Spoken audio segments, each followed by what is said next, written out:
the sun, the Grand Saline sun, right here on VZTV. Grab your coffee and come join the fun. Sorry, I got to turn off my power off my Bluetooth speaker. We are in the new set, and I want to thank y'all for being here today. I am going to do my little Facebook post real quick. Y'all can be patient. We are live, and so if you are a good viewer and you were here on time and you saw me being late with this post, you just got to see a little bit about how the cow ate the cabbage. Good morning, East Texas. How are y'all doing? I hope y'all are doing just peachy keen fine. We are day 2 in our new studio, and you know what?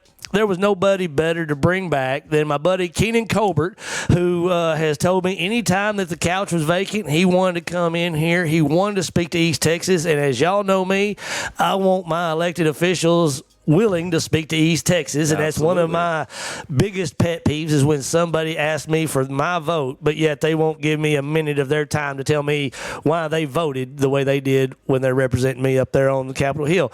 Keenen has started off this race very open and supportive of VZTV. You also, on the little ad flip over there, when we get to that screen, you'll see he also supports us monetarily by carrying ads on our page.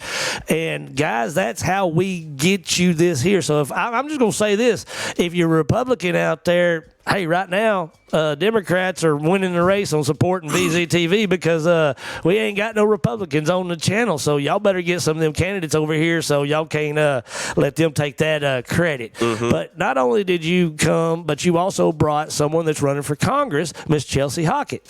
And when I called you the other day and said, hey, I've got an opening, you willing to come back on? It's been a couple weeks. You said, hey, I've got a buddy with me. And you jumped right on board and said, hey, let's do this. And so we scheduled it for today, and y'all were punctual. Y'all were here. What do you think about the new studio? I think the studio is fantastic. I mean, don't get me wrong, I like the other one too, but this one, it's got a different feel to it. It feels like it's going to be a better fit for the show, like it's more efficient.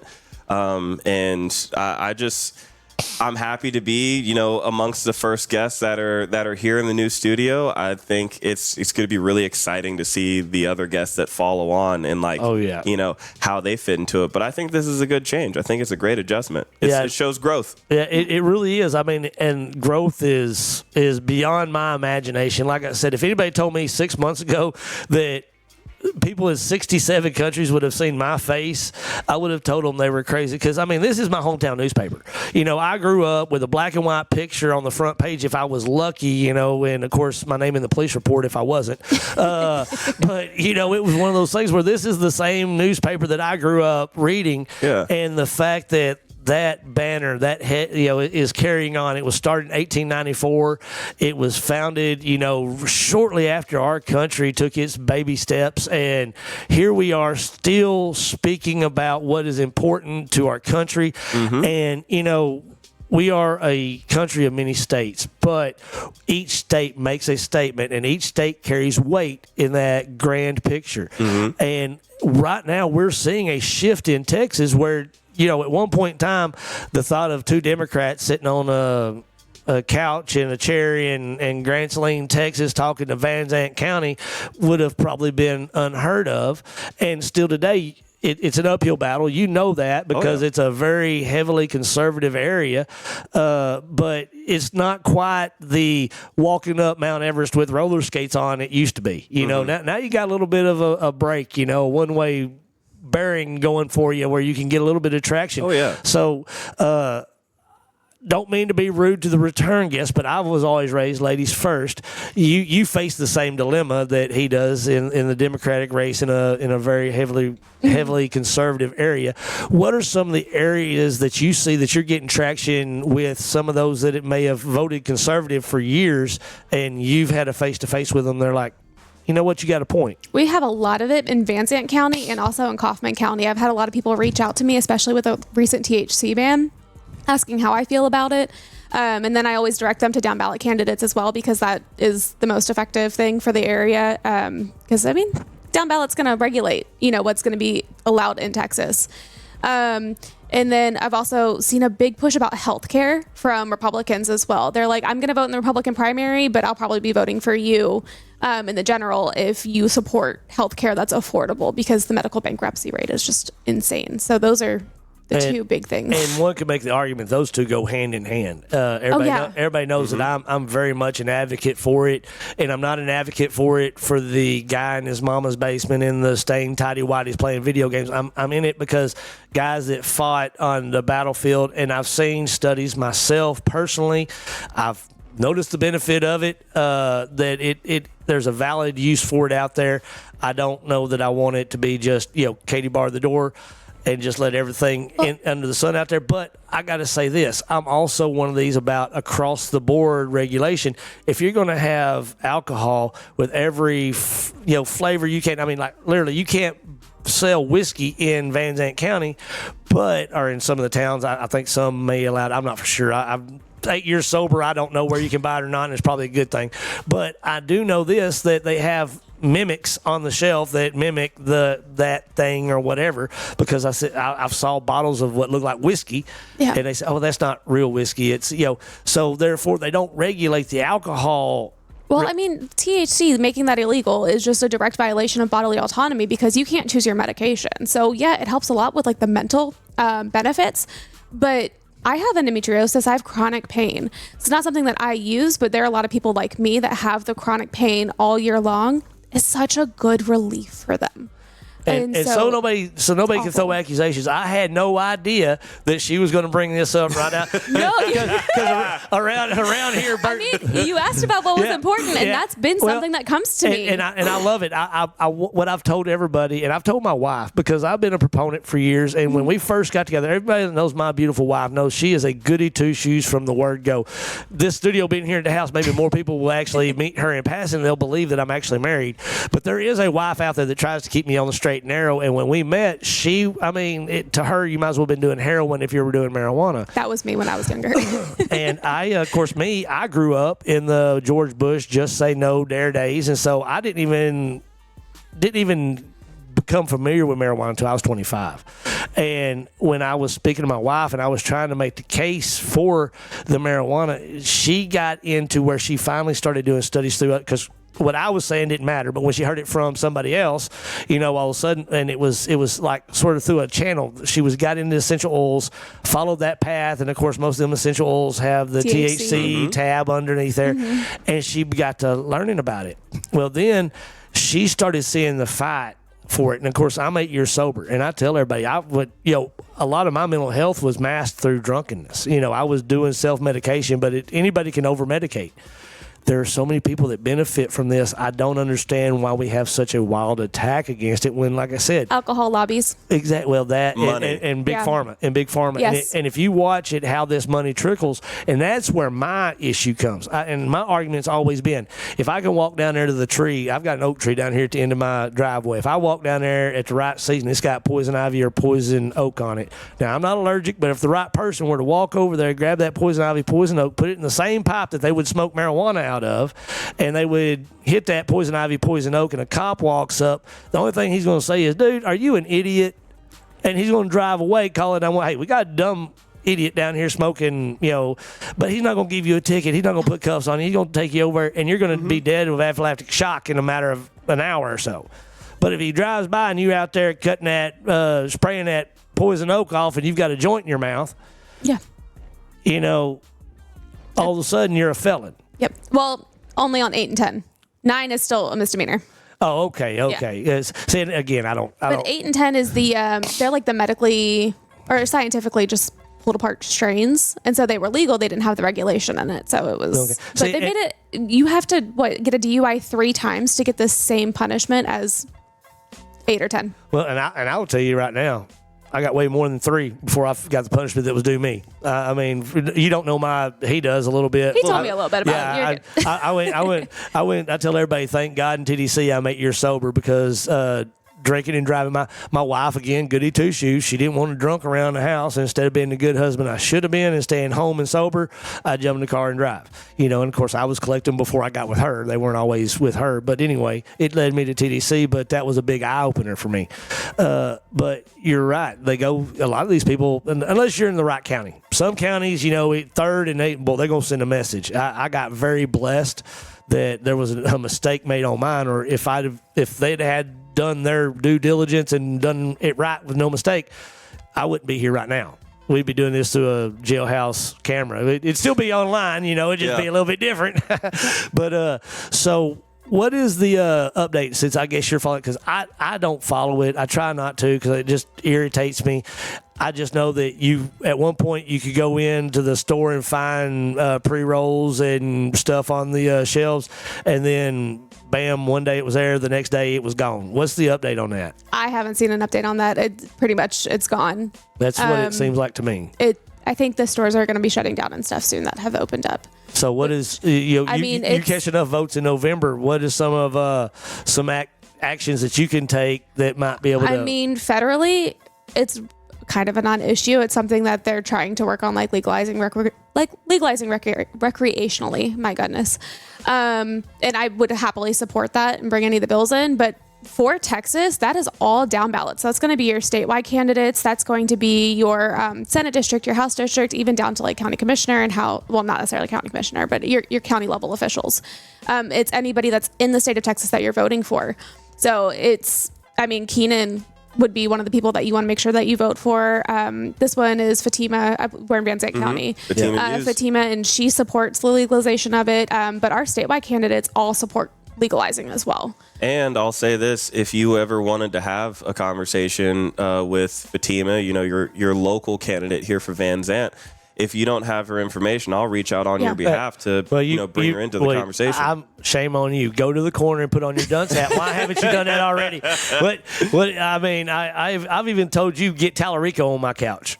I've told you, bring them down here. I don't care if you can contact AOC. I will sit here with that airhead and talk to her.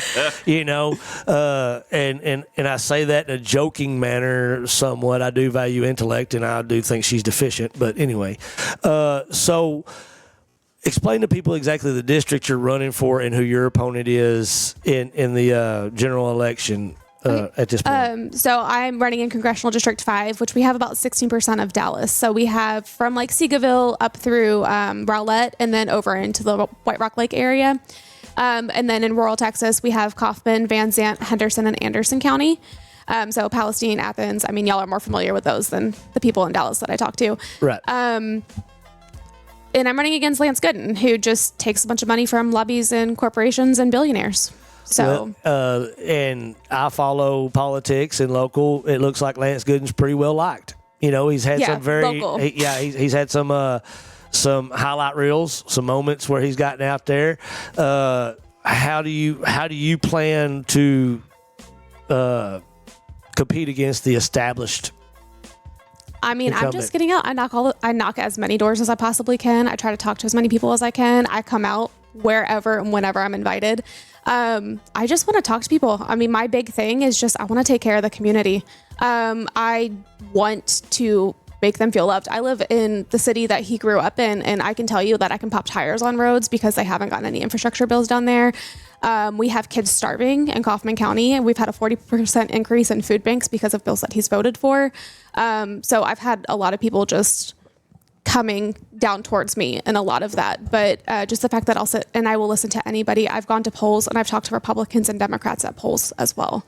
So, I'm just here, I'm open, and I want to make sure that people know that I care genuinely how they're doing and that their kitchen table is good. I want them to have food. I don't want them to be in fear of losing their house. I don't want to raise taxes on them. I don't want to do any of that. I literally just want you to be okay.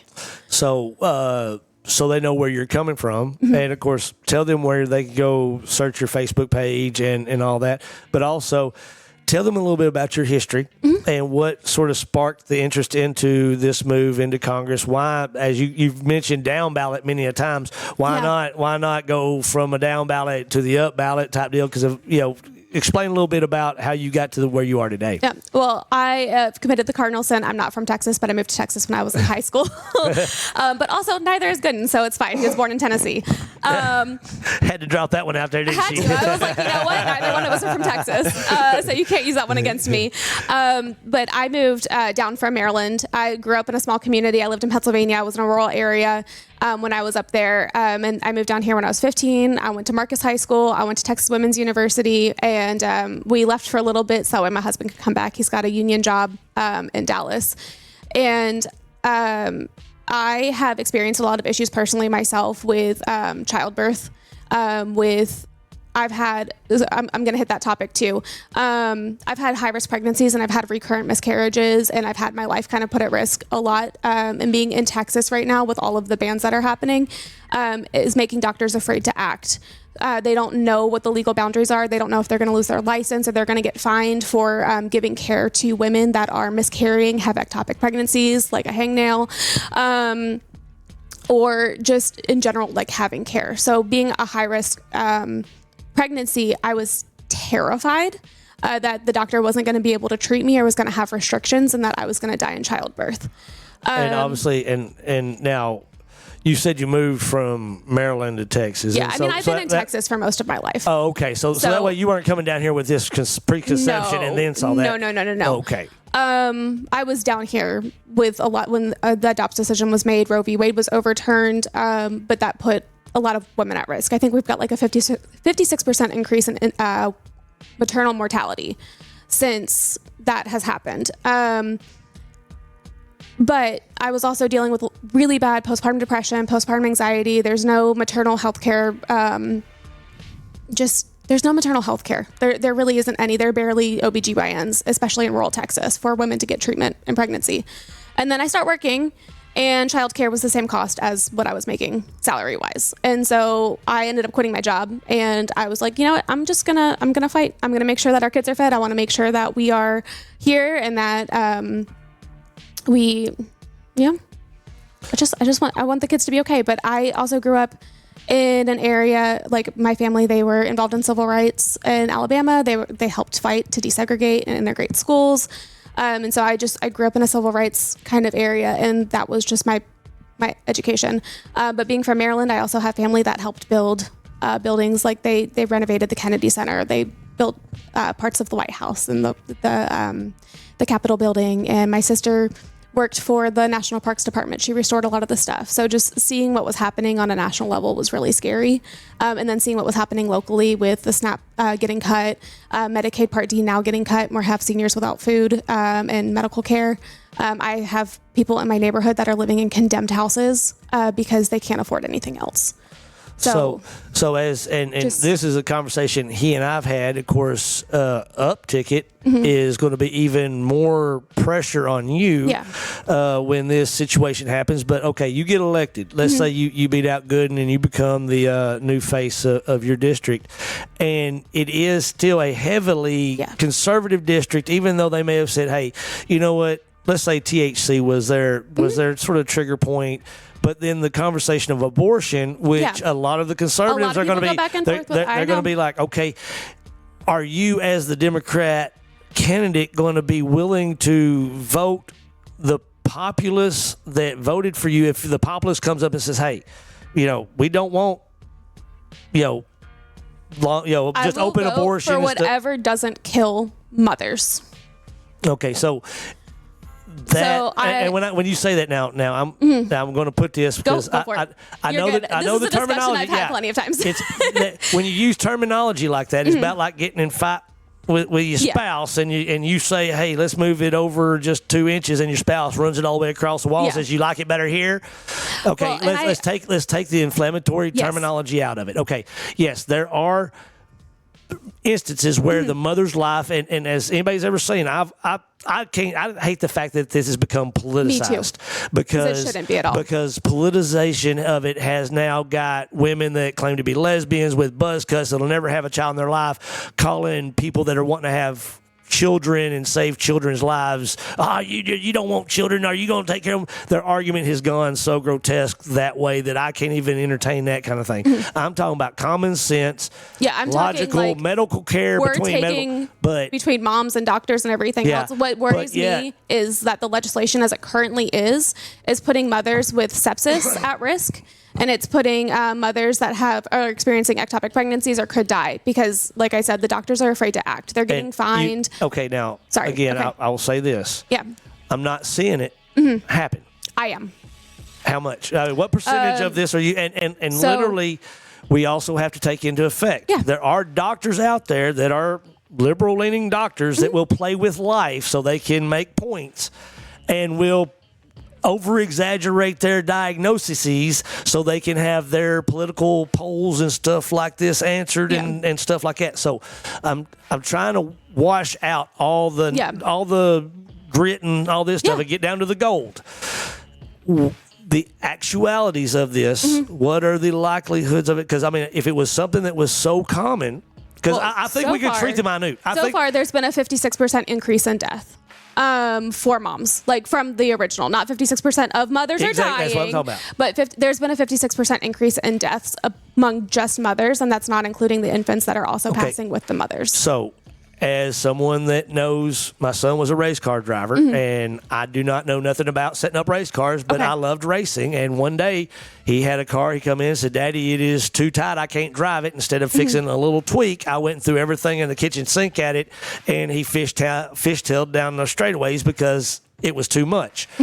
Where is the finite point of this topic that we can make it medical and not have just some woman out there using it? Oops, he didn't pull in time again, or the condom broke. I'm going to go in here, get this one chopped out and going again. Yeah, I mean, I think it needs to be left between doctors and women. But we can't trust that. I mean, we've got Fauci out there that told everybody. I mean, the medical trust the science and all that stuff has been politicized. That's why we have these, and that's why I have these conversations. If we continue to rely on the corrupt as our stilts for logic, then we're going to have corrupted logic. So we got to get the corruption out of it. Yeah. Where is that finite point where we can say, okay, we have mothers at this that we can check this box, check this. Just like if I've got tonsillitis, they go in there. Okay, this guy's got tonsillitis. Bam, we check the points. We do this. It's not recreational. It's not, because if we start talking about every situation is so different with pregnancy, like what you can experience and at any point in time in pregnancy, right? Like you can have your water break at 18 weeks and go septic and the baby's not viable. But then they're refusing to treat because the baby still has a heartbeat at the time. So then the mother could die from an infection. So we want to be able to treat that. Okay, and that would be a finite tweak that, yes, this woman's walking in with burst water. There are so many different variations. Well, I know, but you can't legislate every emergency. But that's often used as a, let's take all restrictions out there and, if you're going to make an omelet, you're going to break a few eggs. I'm ready to talk about like where a finite line would be. Yeah. But at this time, like I can't tell you for sure, but I know what we're doing right now is effectively killing more mothers.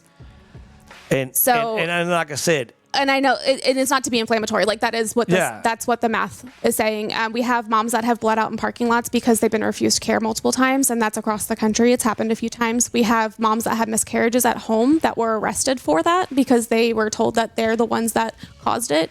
And we've had moms imprisoned for that. And how many of those have ever gone to, you say prison? It's current. So there was one mom in Georgia a couple months ago that had a miscarriage at 4 months. I know. But I'm saying like that was one of the things. Because I can't put all of their factors into place here and judge that. But it is federal, so it's a national position. So it's one of those things that you would kind of want to look at for what circumstances have happened around the nation, because what gets to the courts in one state affects what goes to the courts in your state. Okay, well then if we're going to play that game, then let's look at the big scope. Okay. Like, give me the big picture. What percentage of this happens? I mean, if it's a legitimate, and I'm not talking about 25% of 1% of a third. I'm talking about what are the hardcore numbers, because I believe just as I can look at the woman with the buzz cut that you could tell is never going to have a child because that's not her flavor, and her sitting there calling me a villain because I want to protect the unborn. Yeah. I don't take her no more than a chihuahua barking at my heels. But also, if we've got enough proof out there, like the numbers are there, that we put them out there for everybody to see. I mean, we just need medical protections for moms that are in situations like that, but also if they're having miscarriages and they're getting arrested for miscarriages, or they're going into the emergency room because they're bleeding out and they're being told that they caused it themselves and they're getting investigated and put in prison while actively grieving and losing a child. I mean, I don't know how often that's happening, but it's happening enough to be in the news cycle when the news is suppressing stuff. Are they not engaged in it? Because also don't bring up news cycles. The reason why I started VZTV is because we got Fox News, CNN, CNBC, whatever flavor you want out there, it's out there. And but we know it's are they controlled. Are they not documenting it? I've asked you 3 times for they for are. a percentage. They're documenting some of them, but we're not seeing all of the numbers coming in. Okay, Because, why not? Well, the CDC, the WHO, and a lot of the health organizations are no longer documenting instances that are similar to that, because we have RFK Jr. in office that doesn't want stuff to be documented, and they've stopped putting out a lot of statistics. So while I know that we've seen a massive increase in moms that are passing from neglectful medical care because of laws, we don't have exact numbers for everything. Okay, so I will. For the You brought up national. RFK, so you say that politics manipulated on this side of the coin. Yeah.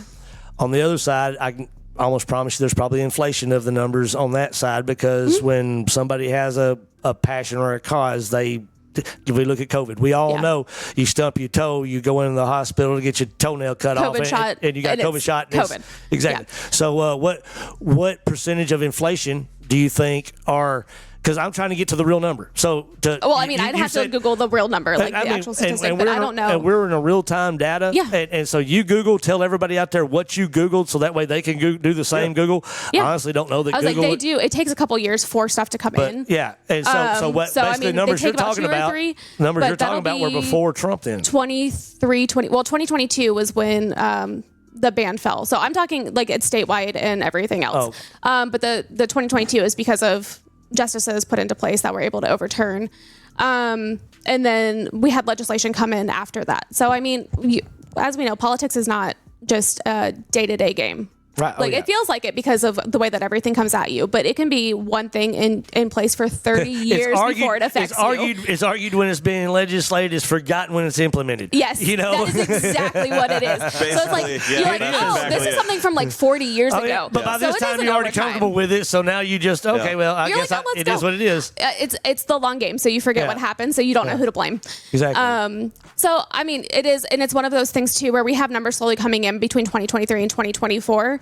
So it is, and stuff is not being documented accurately either. But again, I've already told but you. we already know that stuff doesn't get documented accurately. My trust for the media, my trust for insurance companies, the medical field, the scientific field at large, is zero. I mean, I trust Keenen and I trust you because you're sitting here talking to me and you and I can sit there and have this conversation.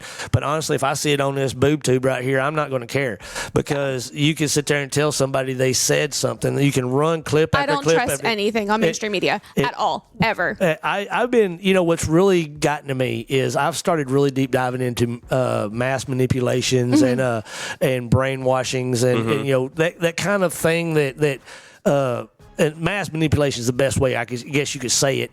And, it's very concerning to me that I'm probably one of the few people out there that actually watch these clips that last longer than 2 seconds. And it says, honestly, I've seen studies that's being done on a purposeful on a purposeful level. Yeah.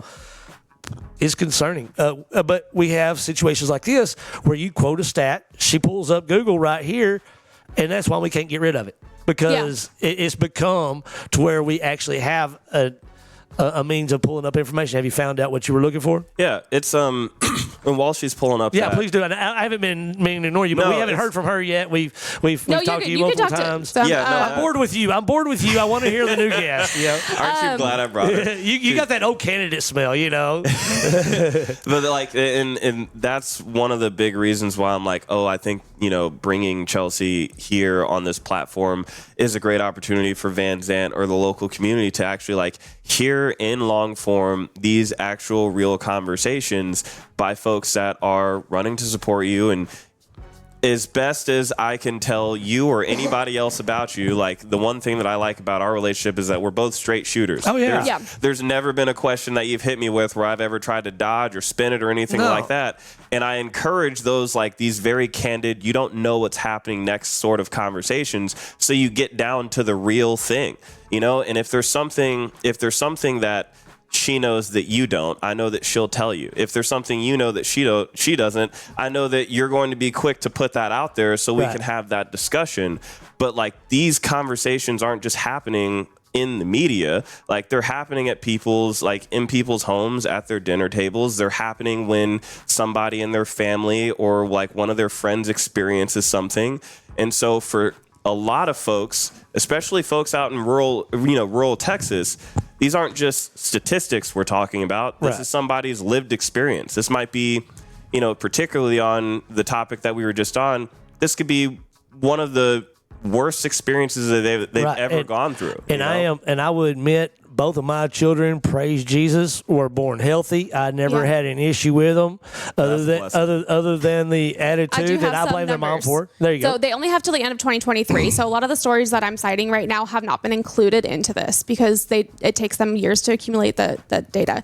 But just from 2022 through 2023, it was about 2,000 women passed post restriction, and the infants as well. There was a 12.1% spike in infant deaths in Texas after that, and it was. Now wait. Now, okay. So abortion is going to kill the kid, so you can't say that there's been a spike in infant death if you kill the infant if the abortion goes through. Well, there's a spike in infant deaths at hospitals with moms that are like bleeding out or having problems that they can't get to, or I know, but your solution to that would be to abort the baby. No, I'm talking about medical care for moms. Well, I know, but being able to access that care. I'm not talking about a flu shot here. We're not talking about a COVID shot. We know that. We know we know the ugly word that we're talking.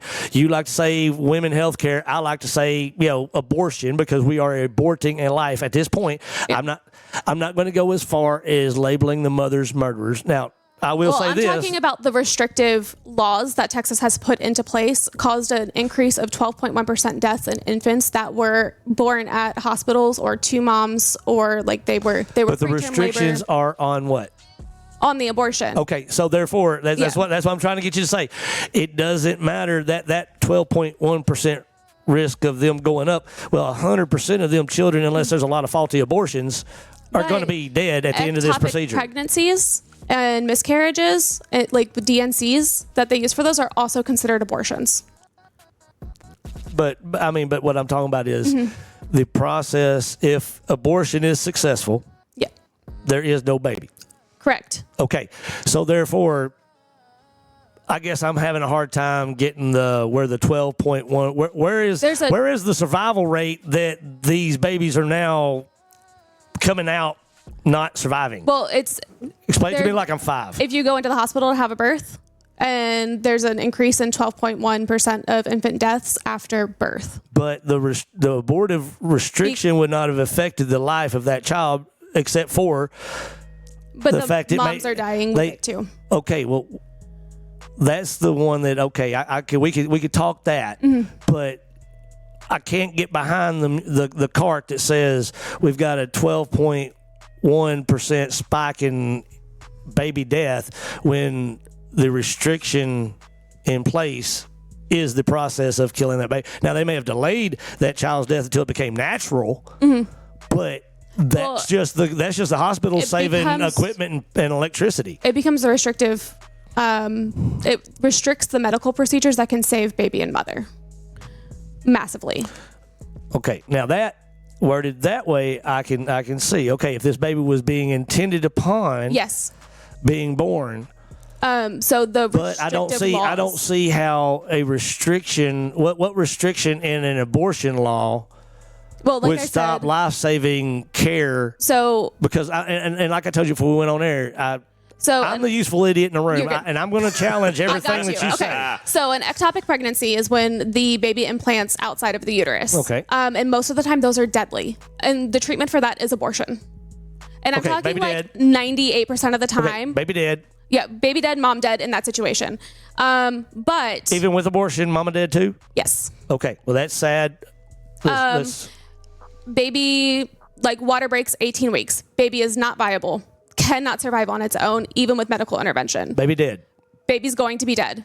Baby's wanted, How long but baby is going to be dead. How long is baby going to be viable in this state before baby dead? About an hour and a half. Yeah, not long. Okay. What procedure? but- Okay, wait, stop. What procedure at this point can Yes. be put in place An that abortion. can't currently be done that would save baby? An abortion. Nothing can save There's baby. nothing Okay, that for can that. okay. save baby So past no that matter point. what happens here, baby dead. But- Yes. Oh, wait, let's go. Nope. Wait, no. Without an abortion, the mother will get sepsis. Okay, and well, the we're not mother talking about has- mama. We're not talking about mama's not in that 12.1%. No. I'm looking for the 12.1%. I Yep. get the argument. Mama goes in, mama's septic, and the state law says if doctor does this, she's going to jail, he's going to jail. Okay, Intervention. I get that. Interventions I'm talking about for premature labor. okay, premature labor. Let's give me an instance where abortion is not the issue and the restriction stops the baby from being saved.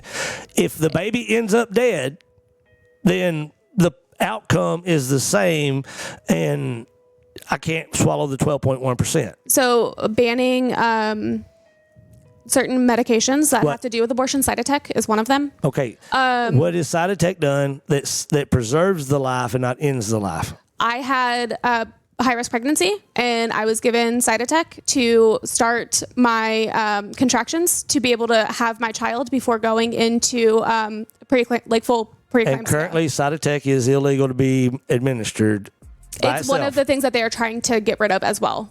So they've heavily regulated But it. this is okay. Is it not being used for situations like yours still currently, or is it restricted? They're banning it.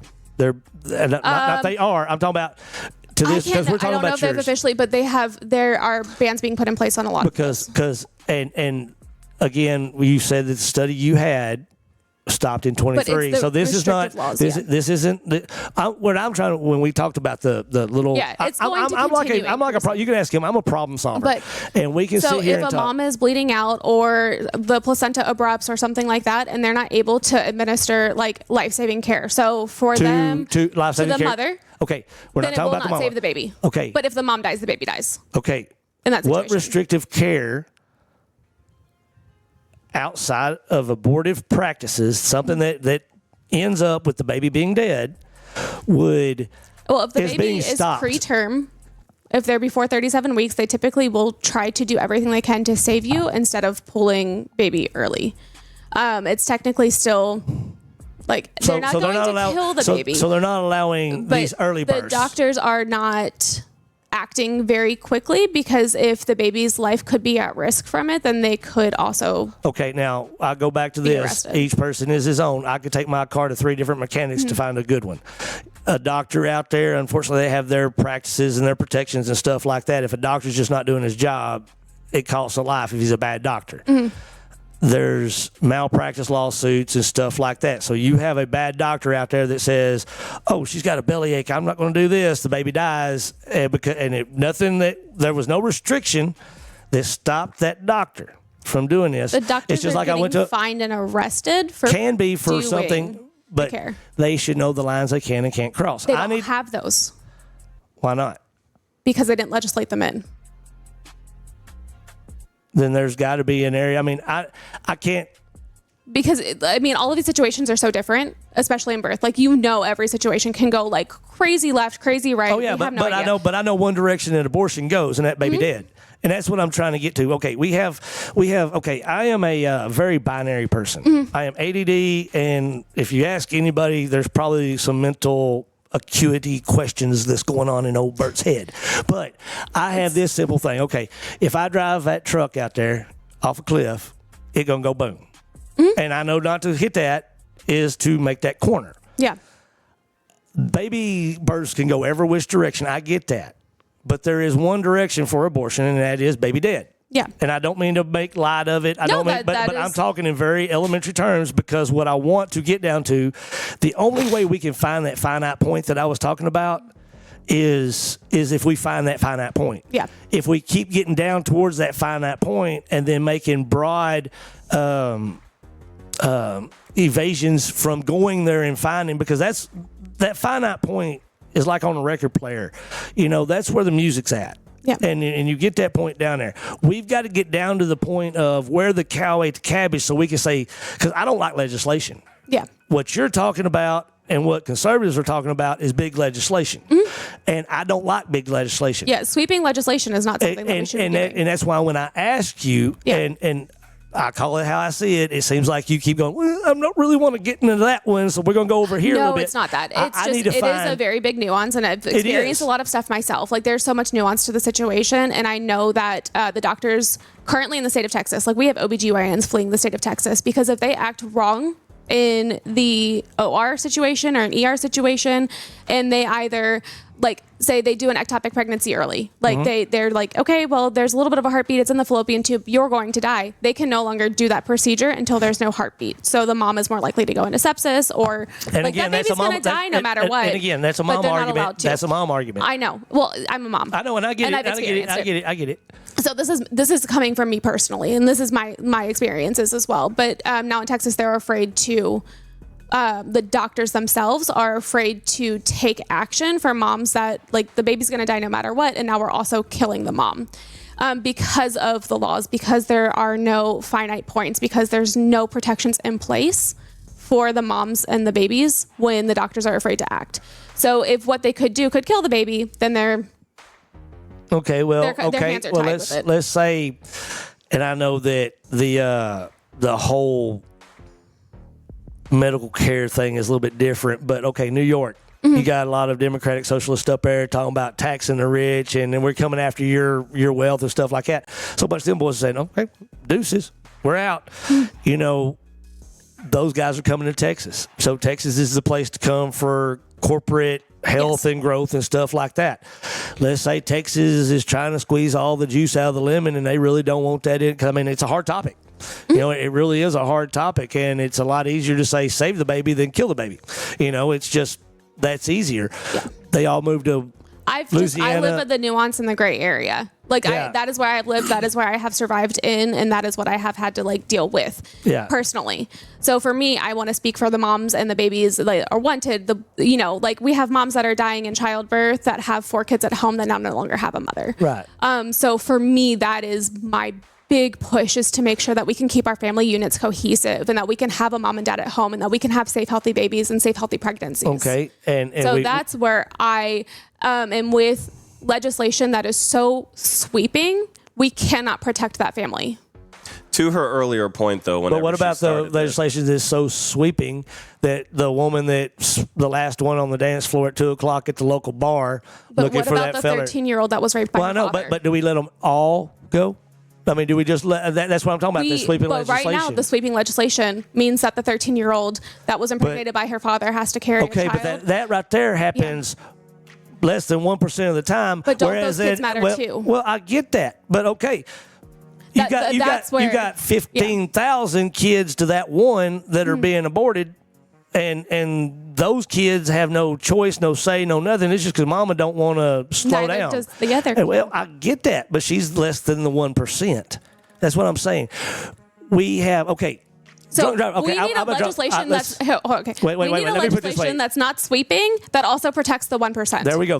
The finite. That's that's exactly where I come back to. What those points are they do vary just because of the nuance of the situation. But we have to find our groove. Go back to the record analogy. We have to find that groove, because again, and I'm fine with that. That's why. But what you're seeing is side to side is because of the situations that I've lived in personally and what I've seen personally. And I just want to be able to legislate to protect the 1% of everybody that is horribly affected. I want to protect the families that are together, because I mean, we're big on family values no matter what. Like, I have kids that I love dearly. I have wanted my entire life. And I want to make sure that if I go through it again, that I'm not going to die and leave them without a mother. And see, that's the passion that's behind your campaign. Yes. Now, I'm going to get a lot of hate mail. Don't get me wrong. I will get hate mail. And it's okay. I'm used to being called everything in the book. It's not new to me. I get I get hate mail because you'll find out.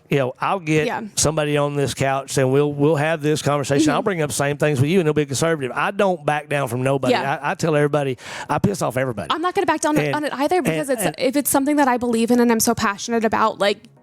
And I've always told people also, if Bert can rattle your cage, then you're going to have a long road to hoe in Congress because not only, again, abortion is something that's dear to your heart, but yet you may have those people come over and press you in some other areas that you're not going to go against your voters, or you don't want to go against your voters because your voters. Against my voters.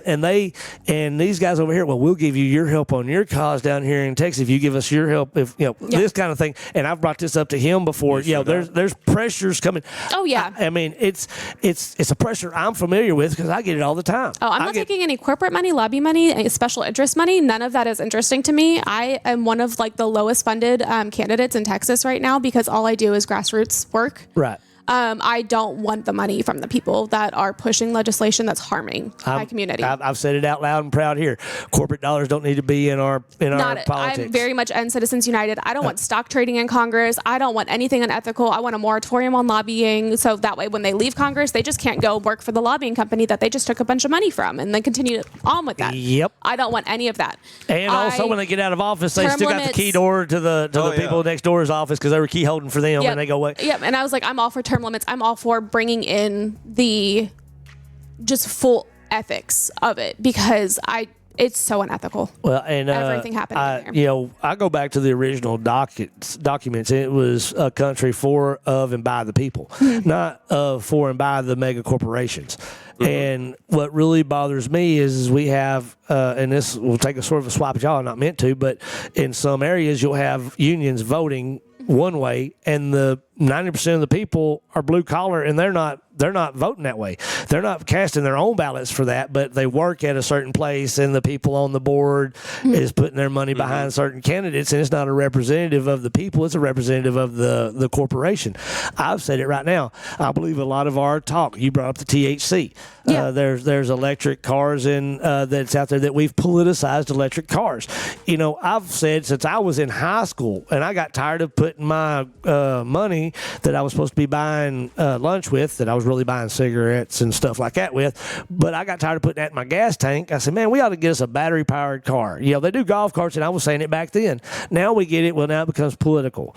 We always have to try to politicize things, and that just brings in a divide. And it's been political as long as it's existed. Oh, yeah, it really has, and it's going to continue to be that way until we get down to having conversations and getting to the points, like I said, the finite points. And, of course, I think that we're the abortion topic, female health care, and all that stuff. I believe that that's almost a paradox. I don't believe that it's ever going to be there. Medical industry is a business. Yes, it is. And until we totally revamp, I'm a full believer that insurance is a scam. Oh, it is. Well, here, I'll tell you my testimony, and I will say this, and I know it's a scam. 110% know it's a scam. We all know it's a scam. Yeah, we do. I was like, I mean, it's like everybody knows it is because I took my daughter, which around my house, I have done surgery on all my kids. Like I pulled warts out of their feet and hands, and they'll sit there, oh, it's hurting, and I'll go in there and I'll be the one that helps them out. When we get really bad is when we go in and we couldn't get antibiotics. She had I think a sinus infection or something like that she was feeling bad. I had to go in and go get some penicillin. And so we went up there, and I walk in and we're talking, and she goes, so here's your bill. And it was like $3,500, something like that, for just that visit. That wasn't including all the tests they ran on and all this good blah, blah, blah, blah that they're going to hit you for in the background because you don't know what all is being done or all the services being done. And I told her, well, we don't have insurance. And she says, hold on a second. I think I could do you a favor. And she goes in there, and it comes back down to like owed $60. Yep. And I was like, what are you talking about? So we left. Oh, thank you very much. I appreciate it. Called the wife. Hey, you know what? She told me that we didn't have insurance, so she's going to cut us a deal. We got it $60. Went home to the house. Well, her taking this antibiotic had caused something to act up, and we had to go back and get it checked out. And they did the exact same thing. Come in there. This time it was like $1,700 to tell us that it was just, she'd been taking this medication and it was this. And I said, I ain't got no insurance. And she, almost nothing. again, I mean, I can tell you $40 for one ibuprofen. yeah, exactly. The standard in a hospital or an ER for care. I worked for a local city. My local city here. I worked for them. They gave us Blue Cross Blue Shield, and they had a great perk where they gave you a medical card that you could use $1,000. It had $1,000, I think, on it that you could use for co-pays and stuff like that if you had to go to the emergency room. Blah blah blah blah. Well, we don't go to the hospital, so I had this money just sitting there and I had to spend it before time. So I took the whole family down to get eyeglasses and stuff like that. We went through the process, and I wound up paying about $800 out of pocket, plus the $1,000 off of the card that they had given me. I've never had insurance. I've always been self-employed. This was a rarity. We've always gone down and bought glasses for our family, and it's always been about $200 a pop for it. So if without insurance, I could have gone down to one of these like iMart and all this stuff, gone in without insurance, paid $75 for my appointment, and gone in there and got me a pair of frames and walked out for about $200. Yep. And got the same pair of glasses. I do not know how in the world I'm supposed to get a free eye appointment. I'm supposed to get so much off of my frames and all this stuff. Isn't it crazy? Everything that we just progress in, we just end up paying way more for. And it's like, and we sit here, and not only is it such a scam, it's mandated. Yeah. As in car insurance. You walk through our house, which my wife is probably going, oh, no, she did not. You walked through the house prior to this to go use the restroom, and you saw the floors on in my house because we had a flood in my house, and we thought it was a spigot on the back of the house, and we thought insurance was going to take it. Come to find out, it wasn't the supply line. It was a drain line that had cracked and was steadily seeping. It wasn't improved by insurance. So now 3 rooms, and you see the chaos that's still in there, has to come out of our pocket. Again, AC unit.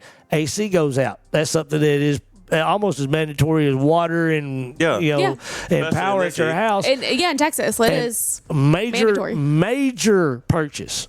Insurance says no.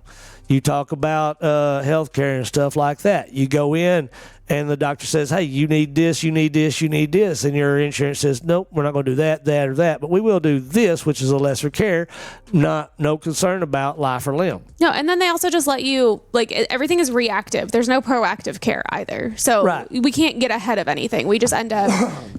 Or the whole way far behind. Or the whole existing conditions clause. Yes. You know, you got something, and let's say you're in a job, you've got insurance through that job, and you get fired, you go to another job, have to pick up another insurance, but now you've been diagnosed. Well, that's a pre-existing condition. That did go away for a while. Oh, did it? I think it's coming back now. I sure hope not. It was in the Affordable Care Act. That was part of the legislation that came out of that. And it was not just insurance, but that was part of that, where they took out the pre-existing condition clause. They also made a good bit of the medication, like generic brands, a lot more affordable. See, I know that one's gone through.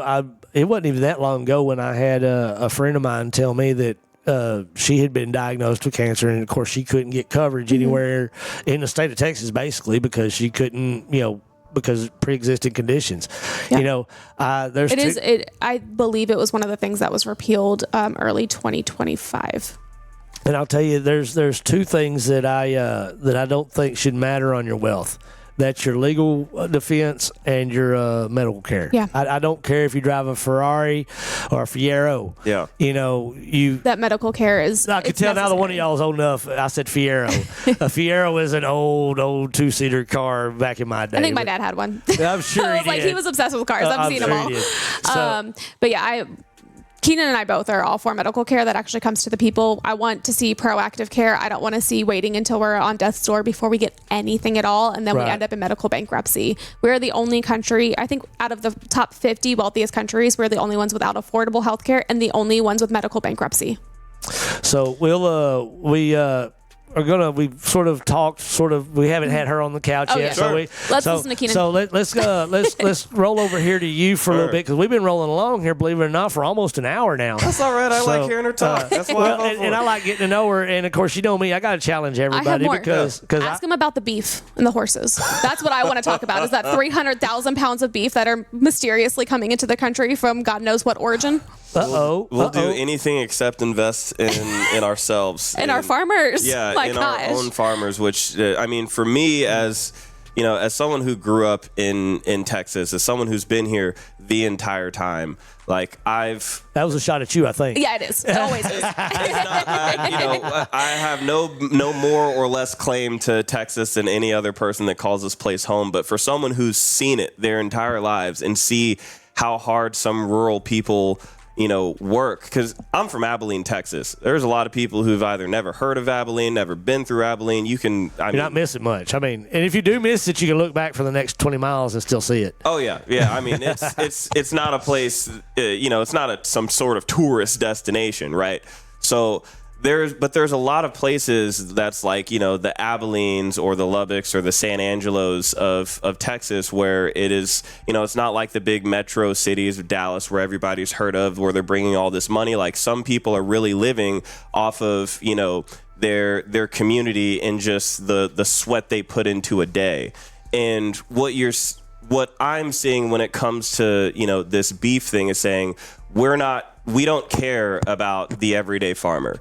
We don't care about our own cattle, our own livestock. We don't care about making more beef and at a cheaper price, or having that long-term investment into what Texas should be. No, we would rather make a bunch of legislation to make it harder for farmers to exist and then bail them out while they live in an endless cycle of debt. And it also hurts me, especially when I think of who's making these decisions, because it's not people that has ever worked a field. It's not people that live urban or that live in rural Texas or that live anywhere near a farm. It's people that are completely insulated from the consequences of like our politics. It's people that have their money that's going to be fine no matter what, and then it's leaving the working class folks to pick up the pieces. Now everybody has to make their own money their own way, but there's a select amount of professions where I would never disrespect, and farmers is certainly one of them, because where else are you going to get your food? Right? Everybody's got to eat. Right, wrong, or indifferent, everybody's got to eat. And what you're saying with not investing in our cattle and our land and our livestock is that we don't care, go figure it out. Right. And what's the long-term effects of that? Like, what is it going to look like when you import beef at a much cheaper price? What does that say to the farmers that are eventually just going to have to lower their price and shrink their profit margins just to try to survive when they're already struggling? Yeah. They're already downsizing. They're already like being challenged to make ends meet, and you only want to make it worse? Right. Sorry, maybe I'm just too simple brain for this, but I say make the investment and leave Texas to Texans. Leave that to somebody who actually has a vested interest in seeing the prosperity of our future or our food. If you don't care about our food, if you don't care about our water, then why are you in any sort of position or proximity to power to make these decisions? Right. So when we start talking about, you said the beef and all that, do you know any numbers about how much of our beef is being shipped in? I think they said 300,000 pounds they're shipping into the country right after they slaughtered a bunch of wild horses, and they're refusing to tell us where it's coming from. I did just see that. So that I can absolutely attest to. Those numbers are accurate. I was actually looking at that yesterday, and those stories, I don't know if they're related, but they came out at the exact same time. Right. Sorry. Yeah, I mean, maybe as I go around the district and talk to like more constituents in the community that are closely tied to this, I'd be able to come back to the show with another answer. But just from what I saw yesterday, I mean, you hit the nail right on the head. And to me, it's like, what do you mean you're bringing in meat that we can already, like, that a lot of farmers can already barely afford to raise, right, to sell it at a cheaper price at the same markets? What does that say to the farmer in the future of their business or their livelihood when you're just circumventing the problem and exacerbating and making it worse down the road? Right. And of course, a lot of these small mom and pop farms that you're talking about, they're losing out to the big corporate farms. Yeah. I mean, the big things that now it's not your small mom and pop anymore. It's now, corporate raised beef and all that stuff. What is one of the topics you've been around Van Zandt County and doing, I see you on a lot of videos. What is one of the issues that you see, again, like I was bringing up to her, that you see people that might lean conservative, but yet they're sort of coming over to your side and you're seeing a little bit of traction getting into their possible earning their vote? Great question. I think for the conservative group that I speak to out in Van Zandt, they're concerned a lot about corruption, just of what they see at their either at their county levels or just what they're seeing their elected representatives support that is kind of disconnected to the issues that they need addressed. Like not too long ago, I met with some openly conservative folks out in Wills Point to discuss game rooms. And I mean, they were very open about it, saying like, hey, we're conservative, but we need to get your take on this because perhaps we need to support you in your race. What are your thoughts on these things? And my stance has been the same since I first called it out a few episodes ago, which is if it's not hurting nobody, what's the harm? At the very least, if you really want to have a crusade around game rooms, put it to a vote. Let the people decide. Remember, the politicians aren't the ones that are truly in charge. It's the people. We're supposed to be giving the people what they need or what they want. And if you're just saying you can't play bingo because bingo's bad. You can't play the lottery because the lottery's bad. Who are you to say that when I'm your boss as your constituent? And I've gotten that recently, whether it's about game rooms or whether it's about corruption or especially whether it is either here in Van Zandt or Navarro County is also pretty rural. I was at their last city hall meeting in Corsicana. And obviously data centers is pretty big around there. Right. They don't want that for obvious reasons. Her stance and mine is the same. I want moratoriums on all data centers until we can figure out an efficient way to regulate or legislate a path forward that protects the resources for the constituents, like energy, like water. Because if you think your water bill or your electricity bill is expensive now, wait until you have to buy those resources back from a billionaire running a data center. And if you're going to say that, these data centers are bringing thousands of jobs to the community, in construction, and guess what happens as soon as the construction is finished? Those jobs are gone. They go home. And then how many people does it take to run one of those things? About 7. Right. What does your community need that for? There's a lot of, and believe me, when I was at that Corsicana town hall, there was a lot of concern and discontent around just the way, and please, somebody look up from the Corsicana website. You can look up the minutes on that entire thing. Tell me if I'm lying, but there was a lot of resentment from the community around how they handled the data centers. And if I didn't sit there damn near at the front row, if I wasn't sitting there watching it, I wouldn't have believed that they actually just told a bold-faced lie to their whole city. You had a city councilman that said, "Oh yeah, this piece of paper, this legislation, it says data center from the business, but it's not an actual data center. They're just digging up. They're just going to lay down some fiber optic cables near our water line." So they can lay that through the city. And now they're also saying that they only need the water once every 10 years is the new line that's being pushed. Let's call a spade a spade. If it looks like a duck and it quacks like a duck, it's probably a duck. Well, it depends on how that duck identifies. I've got Democrats in the room. I've got to stick with the PC. So the rural message, do you think that that's gaining traction? Because, you think about it now. I say that we still got some old school men running acreage out here that are blue dog Democrat. My grandfather, who would have not agreed with half of what Obama said, was voting Democrat the day he died because it was Democrat, and the Democrat was the party of the people back in the day. I want to restore it to that. So bad. So are you seeing some of these rural guys biting on that? Because you start talking about Democrat, they think they're losing their guns too. No. A lot of them guys that are raising them cattle, they want your defense. They've got their ARs. I can't speak for Keenen, but I'm not going to take anybody's guns. I have my own. Yeah, you know what's funny? I actually just went out shooting. I can't even. It was for the Mesquite Chamber of Commerce, I believe. Like they had some sort of a Chamber of Commerce sort of annual thing where you go out to, I can't remember the name of this. It was an absolutely wonderful shooting range. Like I went skeet shooting, took out my shotgun, and just like it was just a good time. And I was telling people who I was. I'm your candidate for state senator, this, that, and the third.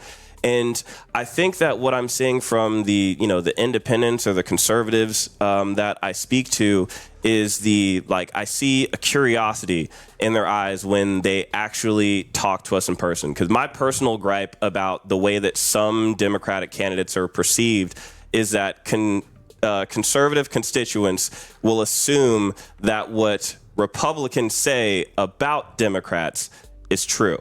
Right. They're like, oh, I can't support you because you support this or you want to take my guns or something like that. I'm like, homie, I got 3 guns in the house. I'm a Marine veteran. I served 4 years in the infantry and another 4 as a logistics officer. I don't want your guns. I got my own. I don't know where you're getting this information, but rather than trust what someone else is saying about me, why don't you just ask me? I'm really easy to get a hold of. You really are. Called me on the spot. Our joke in the Democratic Party is once you go far enough left, you get your guns back. So that's where I grew up I have conservative family and I grew up on farms and everything else. I very much believe in the Second Amendment because that is what they gave us to protect against tyrannical governments. So I'm not going to take away my own protection. There's so many things that people think that I'm about without having actually met me or gotten to know me. And it's like, if you knew even a small fraction of the Democratic candidates or look at their platforms, you're going to see that it's not what the conservative party is talking about. And that's not a bash on conservatives or Republicans or anything. It's just, I'm just calling a spade a spade. Look, what you assume that we are, we're what you think we are. In my experience running so far, we're just not. I'm trying to focus on the actual issues, and I go to places, Democrat, independent, conservative, I don't care, because last I checked, we're all Texans. Right. Your electricity bill doesn't check how you're registered.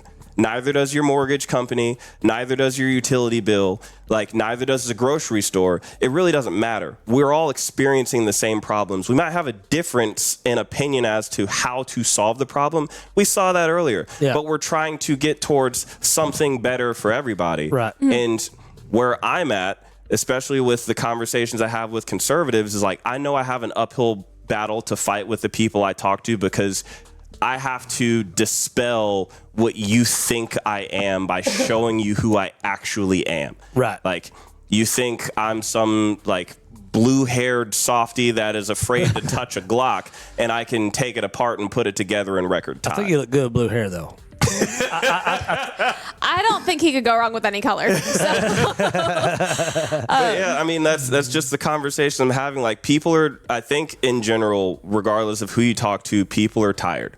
Yep. People are tired of paying more and working more and getting less. People are tired of struggling with healthcare. People are tired of, having to live paycheck to paycheck. People are tired of the same old. And what we're doing, especially in I can't speak for the whole party, but I can speak for the candidates that I've met and can vouch for. Because I'm not vouching for every single Democrat on the ticket. I vouch for Chelsey because I know Chelsey and I support her. I voted for her twice. And y'all were literally in the car together when I called you. Y'all were out campaigning. We campaign together constantly. Yeah. That is one of and we talk about stuff all the time. And I was the big things that we talk about, honestly, are conservation and making sure our taxpayer dollars stay in the district for the people and actually go back to the people, not overseas, not to bomb kids and Iran, not to do any, literally here to feed our kids, to make sure our schools are funded, to make sure that those dollars aren't going out to private schools, and to make sure that, we have our seniors with Social Security and medical care. Perfect example. The event that I hosted for Van Zandt County, which was right across the street from Bob Hall's office, right? Right. I invited Chelsey Hockett and Fatima Muse, and I invited, I put out the videos on social media. I had a whole lot of conservatives that are from Van Zandt County oh, you know that we all vote this way. You're wasting your time doing this out of third. It's not safe for you out here, all this other stuff. And I'm like, you guys know when and where I will be, and I'm going to be there. So, like, show up, ask questions.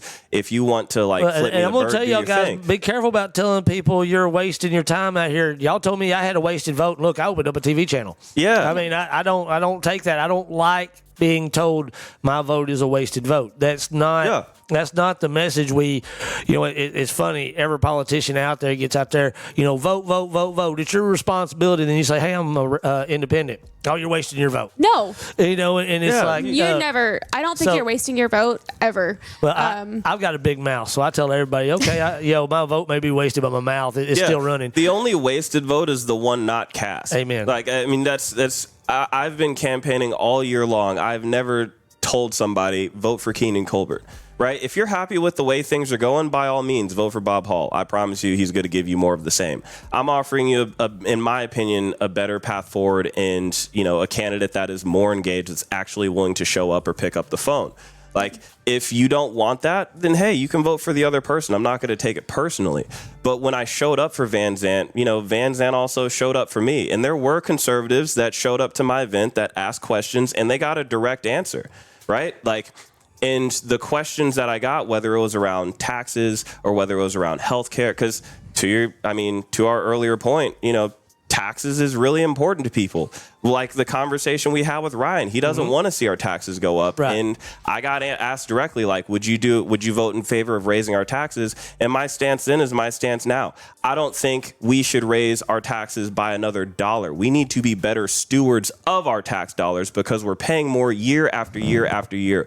We are giving our hard-earned money to people who don't know how to spend it wisely. Yep. That's what needs to change. And surprise, surprise, when you give your hard-earned money to people who have more money than what they even know what to do with, they can be a little fiscally irresponsible when it's never going to affect them anyways. Yeah. Like, we have a lot of people in office who their kids aren't going through the school system, right? They're not driving on the same roads that we're driving on. See, I went through the Texas public school system, and my daughter's going through the Texas public school system. I see the failures. I had my her teacher message just like last week, and she was like, well, I'm going to go buy snacks for the class. And I said, do not. I was like, you're not making enough money. So I went to the wholesale BJ's and over in Forney, filled up the entire cart and took it into her classroom to make sure those kids could eat.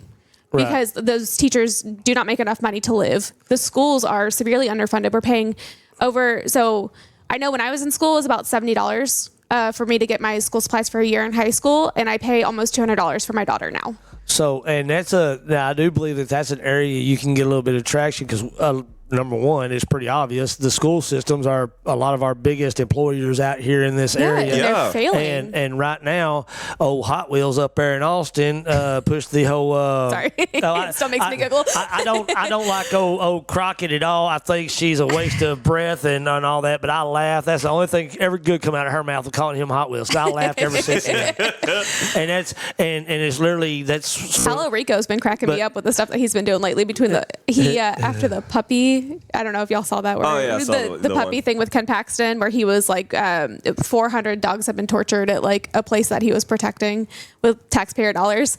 And so James Talarico held an event and he invited everybody out to bring their dogs and took a bunch of pictures of the dogs. And then he also, the video of Ken Paxton stealing the pen from the courthouse that was like worth $1,000. James Talarico sold not Ken Paxton's pens on his website and got $6,000 from it and sold out. Oh, that's hilarious.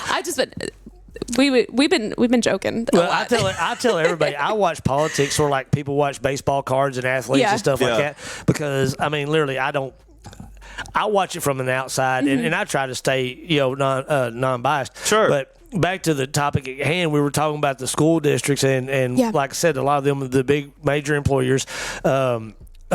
Governor Abbott, so I don't distract us again. Governor Abbott just recently brought up the whole voucher. It's not a voucher thing, but it's if your kid goes to a private school, their monies follow them. Yeah, that had a lot of public educators that generally voted conservative saying, hey, wait a second, we feel betrayed by our party. Yeah. What is your message to those teachers and those educators out there And as you like to say, clippable moments, y'all go back and clip these out. If you're speaking just to the educators out there, what is your message to the educators, both of y'all, now that they feel that the Republican Party sort of stuck their nose up to public education? I'll let you go first. I want to make sure that my teachers are paid. I want to make sure that they have their benefits. I want to make sure that our students' classrooms are full of the supplies that they need and it's not coming out of their pockets. I want them to have good educational material. And I do not want to see schools shutting down in rural areas with the closest one being 80 miles away because private school money is leaving the public school district at a rapid rate. I am very big on investing in the public education system because I do not want to live around stupid people for the rest of my life. Amen. Perfectly said. the only thing I would add to that, and it would only be to simplify my message thus far.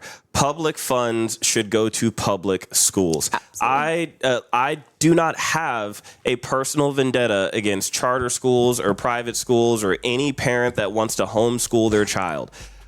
Our public schools, however, is a collective responsibility from our state. We have to make sure that these institutions are fully funded to where no teacher has to come out of their own pocket to make sure that the kids have what they need, or also, no parent has to try and subsidize. Yeah. You know what I mean? Like Yeah. it shouldn't be a point to where like it sends a clear message that our teachers and our parents care more by a mile than the institution that's supposed to be upholding this. Public funds go to public schools, and it is the state's responsibility to make sure that every educational institution that is publicly funded has everything that they need. If you want to send your kid to a private school, by all means. I'm just saying, don't use everyone else's dollar to afford that while we're at the same time underfunding public education. Okay, and that you say that underfunding public education. We had a story that's hitting right up here in Silver Springs. I don't know if y'all are familiar with it. A mom, her kid been dropped off at his yard driveway for all these times. Now they said they were going to have drop-off points. Some of these kids walking more than a mile in 100-degree heat, 10 years old That's and younger, and stuff like that. And my argument is this. Okay, you're going to take our public dollars and you're going to build, Silver Springs got a badass football stadium. Mm-hmm. We played a playoff game there. We rode the elevators up. We had the press box. It's one of the nicest ones we've had. Money went into that, but we can't fund for that bus to go down there. And they're saying it's just short of bus drivers. But I'm like, how many people do you have employed? The beginning of last school year in the Forney School District, they literally let an autistic child walk out the back door and walk a mile because she didn't have anybody on her because they didn't have enough teachers. And that is not. And again, you go to Forney. Yeah. What kind of football field do they play on? What kind of basketball gym do they have? Exactly. And that's what I'm saying. I get that there's limited funding and we all struggle for everything. But if you go on these school campuses, we're building a brand new one right now. We have an $80 billion rainy day fund right now in Texas. And most of that money has come from refusing to give them to the schools. And so I'm like this. Okay, we have all this funding, and just like Silver Springs, you may have an issue hiring out school bus drivers. Why not make it a part of employment at that school? At the end of the day, you're running a route. Yeah. 2 days a week, you've got enough people up there that can pass the CDL driver's test. 2 days a week, you're responsible for this route and alternate it to where it's only, coaches are running kids all the way across for football games. Yeah. They don't have no problems getting a coach to drive a bus from here to Abilene for a football game in the Dust Bowl. You can't drive an extra mile to make sure a kid gets home. Yeah, it tells me your priorities. Or you've got a band member that's having to buy their own instrument. And they're having to buy junk instruments, or the band doesn't even, when they do it, they have to buy from wholesale from other schools. But yet our football players have got the brand new top of the line helmets and stuff like that.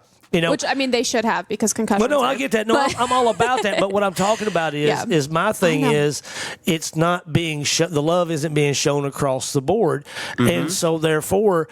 I think we need to hold our public education to a level of, hey, you need to earn our respect here, but also we need to like you said, protect, because not everybody can afford to send their kid to a private school. Yeah, And not everyone can. I mean, the majority of our workforce is coming out of public schools. That's going to be our nurses, our doctors. That's going to be the people that are going to be protecting your community, the people that are running your businesses. If that's what you want, like what you put into that system is what you're going to get out in adults. And those are the people that are going to be caretaking for you when you cannot take care of yourself any longer. Yeah. And so you want to make sure. And I know that you're at the federal level and stuff, and I'm as a candidate that is running for the state, I'm not making any excuses as to why we can't fix these problems, nor am I making excuses as to how we got here and who is responsible.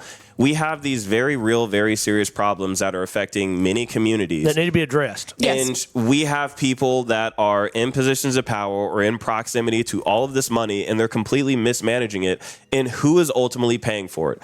Who is having to fill that gap in the classroom? Who is having to make a dollar stretch? Who is being denied a better or higher quality education just because a few people can't get their freaking priorities straight? Yeah. But what are they going to run around our communities and do? Make a bunch of false promises just so they can try and stay in power.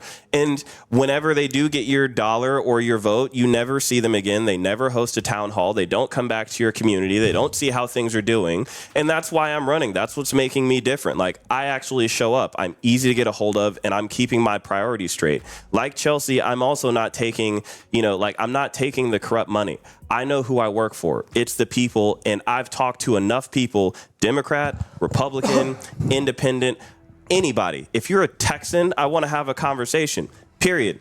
Because you talk to enough people, eventually the same conversations, the same subjects are going to come up, right? People want to send their child to a good school. And if you're paying more and more taxes year after year, knowing that about half of your property taxes is going to public schools and into that fund, then why do you see a decline?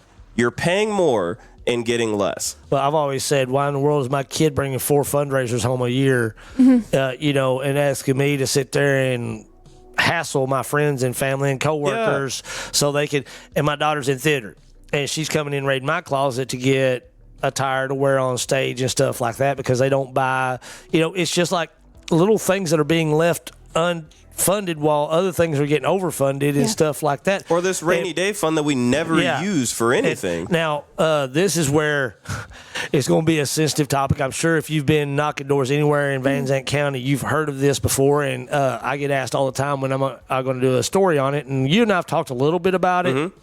But your opponent is real big in the pushback against. There's a big acreage that was sold, and it's a Muslim boys camp is what the rumor is. And if you listen to one side, they think we're having jihad being trained right here in our backyard. You listen to the other side, and these people are no different than Buddhist monks out here and doing yoga and going om and making soap. What is your take? And again, y'all know I don't like fluff and stuff like that. Okay. I got you. What is your take on someone? And I'm trying to get an interview. From what I'm understanding, the person that is behind that facility over there is wanting to come in and talk and clear up some things. But as those that are legislating, and especially your opponent being one of the biggest pushbacks against this establishment, what is your message not only to the people out here that are afraid we have insurgents in our backyard, but also the people that are Muslim and saying, hey, we're not doing anything except for coming out here and basically, I want my kids to go to a Christian school where they want their kids to go to a school that is more along that lines with their faith.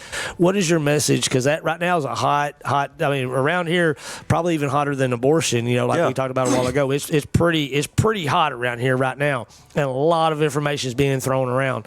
What is y'all's take on this topic? Well, I'd like to go first if that's okay on this one, because I hear the disconnect with whether it is agnostic or Christian or atheist or Muslim folks, like I hear the skepticism about one side or another. And when we briefly talked about this last time, I mean, my stance is simple. I support the Constitution, right? Congress shall pass no law, respecting the establishment of religion or prohibiting the free exercise thereof. Yes. The same rights that protect me to believe what I believe, it protects them too, right? So I'm not going to support painting a target on anybody's back just because they believe something differently than me, nor am I going to skepticize about somebody that I don't really know. I mean, granted, I do know some Muslims in my personal life, and I've got no issue with them or their faith or anything else. It's just not mine, and that's fine. But like, what I'm not going to do is generalize a group of people, especially if I don't know that group of people. So I would challenge bad actors everywhere. Yeah, I would challenge. I mean, first off, I would challenge my opponent, Bob. Maybe you should talk to like a Muslim organization, or maybe you should talk to Muslims in general before you talk about them. Because as an elected representative, if they're in your district, you represent them too. They're not your enemy. They're your constituent. You work for them. So if you're going to just go around and talk a bunch of nonsense about people you don't know, have the conversation with them, not about them. So that's what I would say about that. And when it comes to the like kind of disconnect or the potential fear of the danger they might present to a community, first off, let he who is without sin cast the first stone. Because if we want to talk about bad actors in one camp without ever acknowledging the bad actors in another camp or the one that you belong in, it kind of makes you a little bit hypocritical. I'm not saying that there's not a danger or like an inherent danger to any group of people. What I am saying is if you live your life as a hammer, eventually all you're ever going to see is nails, right? You go around thinking everyone's a threat, and you perceive everyone as a threat, right? So that's my stance on that. Don't throw stones and hide your hand. Don't cast the first, and if you're without sin, then by all means cast that stone. But I don't think that anyone in Van Zandt, at least that I've talked to or that I've met, is in any position to judge from a sense of like a moral high ground to another community, right? I'm not saying there's not bad actors in any faith or religion. I'm sure that's absolutely the case. But the few exceptions of any group does not make the rule for the entire group. Have the conversation with these people. They're constituents too. They live here too. They're Texans. They vote. They do all these other things. Treat people, not like things or something to be afraid of. Yep. I mean, exact same thing. I was going to First Amendment, though. We have a freedom of religion. That's what this country was founded on, was having a freedom of religion, because people were getting persecuted across seas with their religion. My big thing is I don't see it any differently than I would a Christian camp for kids. Well, and of course, I'm not going to speak now. I see all the stuff that y'all see online that is representative of that group, big groups of those people. But I'm currently reaching out, trying to get somebody that's more learned in that group to come in here and be a spokesperson on this. But what limited exposure I've had to it, we hear some of the rhetoric, and I brought this up to you last time. One could almost follow the train of thought of following the Constitution almost all the way to your own destruction, because if the religion that's coming in is anti-American, and once it gets into enough power of say that, because as I've said, the Constitution is only as strong as its weakest Congress. It's just like any army is only as good as its, weakest front, and so let's say we allow this freedom of religion to come in, and then it becomes to where it becomes the majority in the Congress, and then all of a sudden when they start talking Christian and liberties and stuff like that we enjoy, again, y'all being Democrat, I want to bring up the obvious, the same thing that, they've brought up on every conservative show. You follow the Muslim tradition all the way down the road, LGBTQ and all that kind of stuff sort of becomes not okay anymore by their established stance that has no signs of loosening on that practice in anywhere that it is the major. It's also become a target of many religions, especially the Christian. Well, I know, no, I got that, but you can't look at a Christian religion and their outlook, which half of the Christian faiths have ordained homosexuality. You know, like you go to the daggum Methodist and that, you know, they've got female. The Christian religion has not taken that zero tolerance stance. Now they consider it sin. They don't condone the sin, but they don't go out and behead the sin. They don't go out and say you can't openly practice this sin in public. Whereas, you go to these countries that last part is actually becoming a reality lately. It is not. Come on. It is. Now, we have had a lot of people that, we don't want to see them public. We don't want these people around. Now, we want them I'll tell you right gone. now, I'm the kind of fella, I don't want to see two dudes tongue wrestling in freaking Brookshire's parking lot and me walking with my 5 and 4 year old. I mean, I don't want to see anybody doing that. Exactly. I don't either. I don't either. But I'm an alpha male. I'm a heterosexual. That's I don't want to see that's me. Okay, that's fine. But I'm not walking over to those two people and hitting them in the back of the head, and nobody that I know is doing that. Now, you do have your, but they're also doing the same thing to elderly folk walking on subway train lines just to do a random headshot and for video views and stuff like that. Again, let's clear up the mud out of the water and let's talk actualities. If you go over into another country that is predominantly Muslim, that's not happening, and it is not accepted. It is not condoned at all. We are in 2026. Go to the Middle East right now and ask any of them, and they're going to tell you thought abortion was oppressed over here. Go over there and start talking to them about homosexual rights and certain like that over there. Now, our Constitution protects this, yes, and we have enough folk in there that believe, hey, this Constitution still carries weight. At what point do we allow freedom of religion to come in, and then all of a sudden, let's say the Muslim representation in Congress, because they're the ones running, they're getting in, Democrat Party's supporting it, and then all of a sudden we get a Democrat president in office, but see, that's the slippery slope. That's a slippery slope argument of if this happens, what freedom happens of religion? If this Well, no, freedom of religion, freedom of speech. That's all slippery slope. Freedom of firearms. It's all a slippery slope if we want to define it. But what I'm talking about is the slippery slope I'm talking about is a slip and slide, and it's intentionally coming in. So should we just ban all religions? No. Nobody can take over. That's what I'm talking about. That's where we get to the groove in the record. That's what I'm talking about. We got to have that conversation because at some point we're going to come to the impasse. Well, I mean, we need to have a separation of church and state, and that goes for literally all religions. There should be a separation of church and state, but people still go in and they legislate with the values that they've been instilled with as children and through religions and all of that kind of stuff. So we still have people going in and legislating from a religious background on all fronts, on multiple fronts. And I will say this. As your party stance sits, though, at one point in time, you're going to have one area of constituents and another area of constituents doing this, and you're going to have to, as a party, figure it out. That's what I'm trying to say.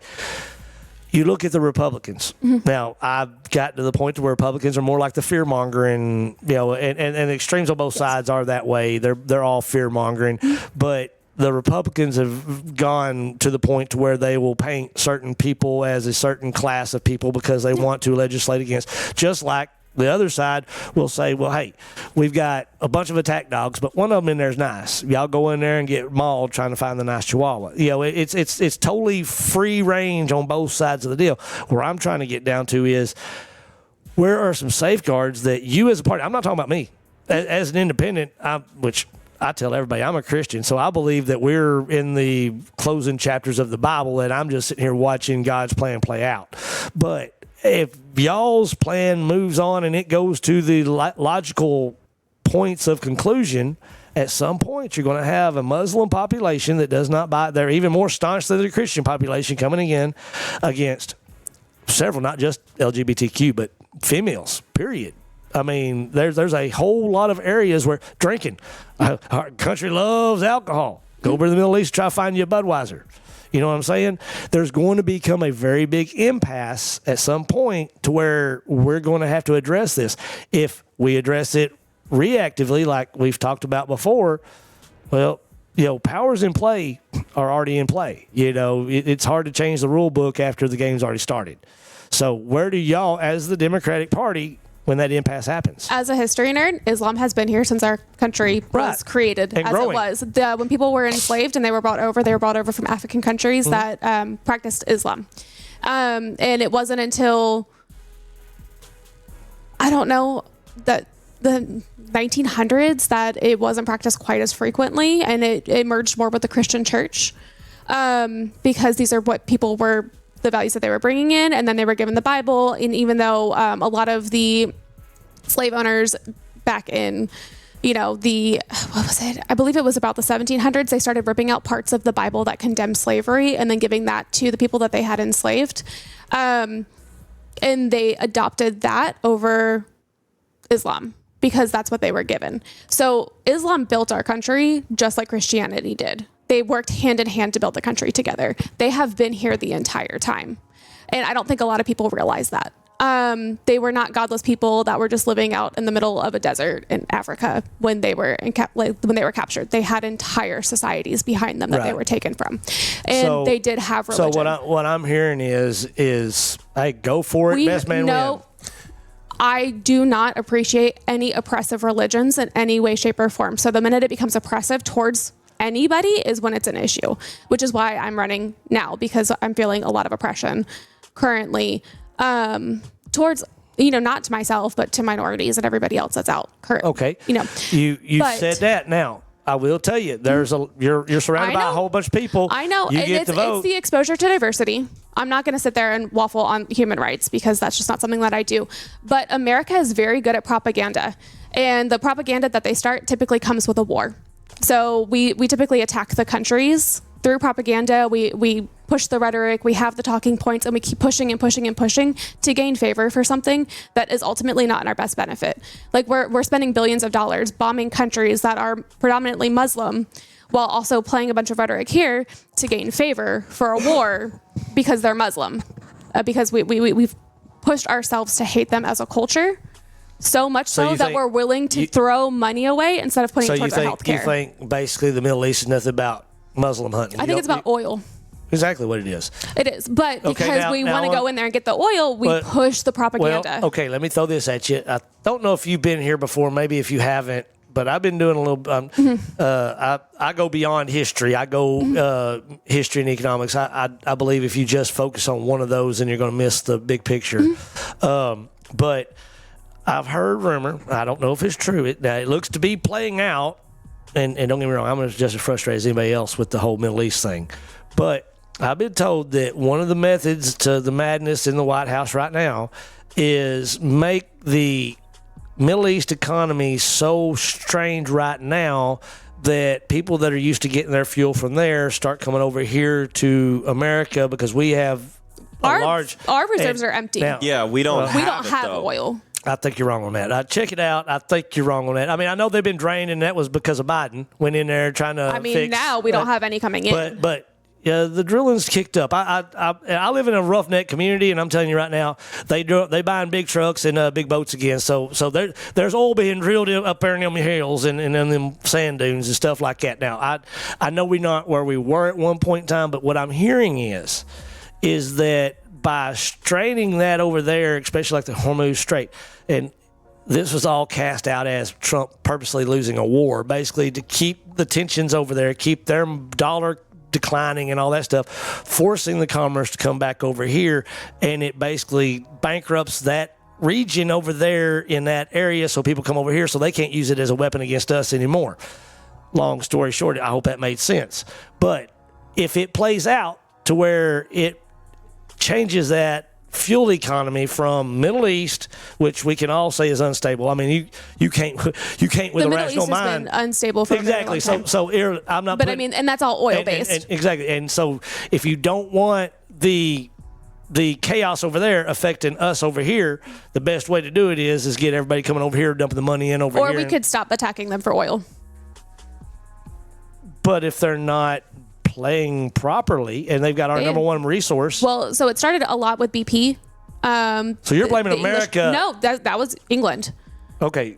So it started with The with West. England. You're blaming the West for the hardships. Well, in they started the going Middle in East. there and they tried to kick people out of the oil fields that were from out of the country and take over the reserves for themselves in their own country.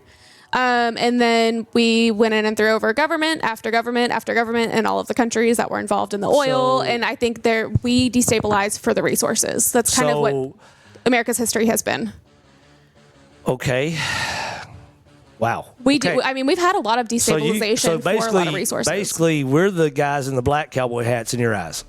No, we're not the bad guys. necessarily. I mean, because No, well, I don't. I'm telling you this: There are some- the Middle East has been destabilized since the day of Pharaoh. So Yeah. I mean, it's been going that way. But you say that the really bad Our tipping point was America coming in there No. and kicking everybody around. It's been bad for a while, but right now the chaos that we're seeing Has it gotten currently, bad? Has it gotten worse? yes, Yes. So you Significantly think worse. the reason why it is significantly worse is because we're the bombing American, the country. and you don't think we're getting any benefit out of that? No. No.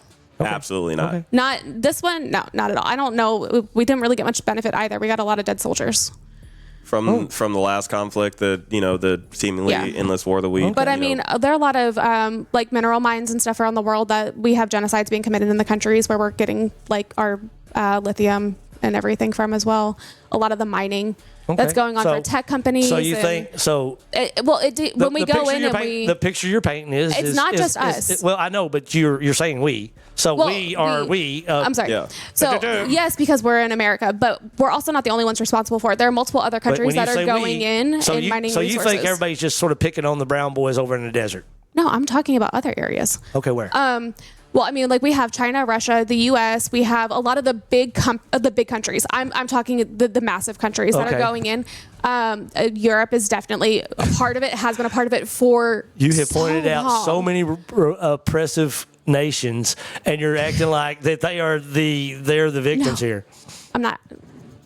I'm saying China, we go Russia, and the North. in. You know, like the Middle spice East. trade, where Europe invaded India and a lot Okay. of those areas for resources. That's Right. that's kind of it's a big part of the colonialization that we've had going on in this world Well, for colonization's always been over. generations. Colonization's always been. Man has always colonialized everything. I mean, we started in the Garden of Eden, and since then we've been conquering land. I mean, it was. I mean, we had 4 people on the planet, and the third one killed the fourth one. I mean, we literally I mean, have we're been still conquering dealing with it forever. now, though. So Yeah. we're still Well, I mean, but we're taking over but national what you're- parks what land you're- now. what We're you're painting is a- bulldozing Big Bend. What you're painting is a to picture colonize it. of this is human nature. This is how humans do it.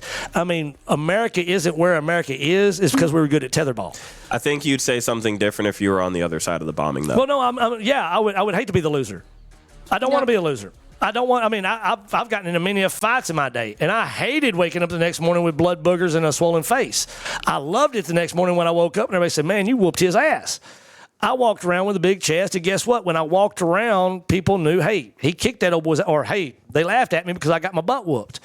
That's the pecking order. Well, that doesn't change because nations. I mean, the only thing that nations are very powerful men playing big games of chess at the expense of the poor people. So here's Yes. what I would. Here's And how so I would That's talk. the one. what I'm saying is you're acting like very powerful men that use their power at larger scales of it to keep their people in check are victims because we, as a country that allow this right here, No, I think you it's go to governments. China and sit down and let's have this conversation I over think there. it's governments playing with people's lives Exactly. for resources and for so gain. therefore I look at it this way.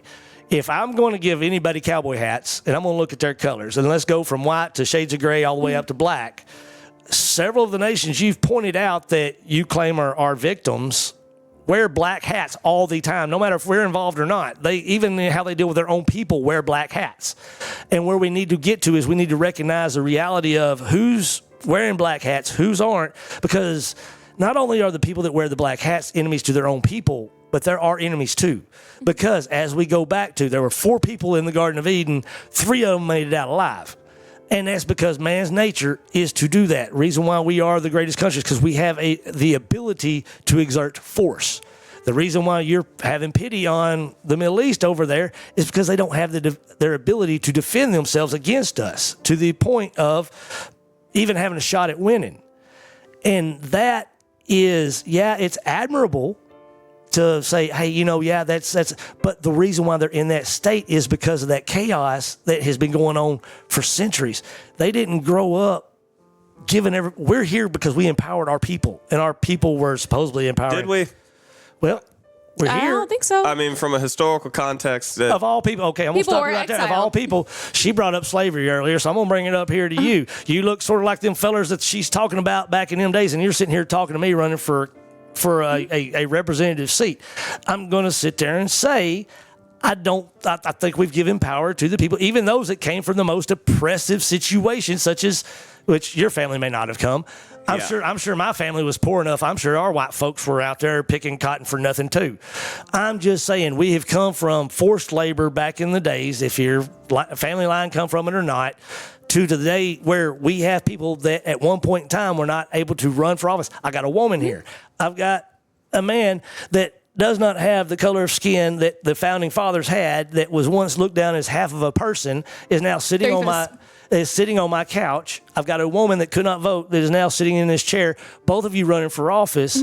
We were in, I'm sorry. I can't. Those rights were not given easily. They People weren't. They died were fought for for. those. Exactly. And They that's were exactly fought what for. I was gonna Against point the out. oppressive government. So why, and this is where I come back around to, why support any force that might come in and as it gains power, because its history Not says support, it. keep But in for check. some people, for many people in this state or in this country, the oppressive force is our government. And it's been that way for a long time. So Now, when granted, you see people like Keenen and I in office, it's more to keep it in check and to give the people like us a power and a government that has not we're been. not older. We're not older than the Middle East. And No, I you know. don't think that fight isn't going over there? You don't think there's people being beheaded because the women spoke up? Hey, we deserve a spot in the plot. Yeah, but we overthrew the government in Iran in 1979. We still put the have Ayatollah in place. We still have people Well, of again, color we can go and back to children the being whole hung in the South we to could this be day go, this but, year. Yes. but We we're had, only Tasia Fortune. 200 years of that history. There's been a history over there going on a long time. Yeah, we're And we joined in. And now we're killing girls in elementary we school. live on a very closed planet. This is not, used to back when my great-great-great-great-great-grandfather was on this place, they called it the Oklahoma Territory. The thought of Iran affecting us over back in that day was totally, obsolete, except for maybe gas prices because we could still have boats. But nowadays, we have a lot more influence coming from all over the globe. You see what I'm saying? And we're in 2026, and we still share this big rock floating around in space that nobody can agree on how it got here with people that China, just how long ago was it that quit aborting their children because they wanted a certain count? Yeah. I mean, we've got people over there, they're still beheading folks in the desert. I mean, we're hanging black men off trees. Still. Wait, Where? 26 lynchings this year? Yeah, I want to say it was about 26. Might be more, but last I checked. where? All through the South. It's Yeah. not being publicized. You have to find it.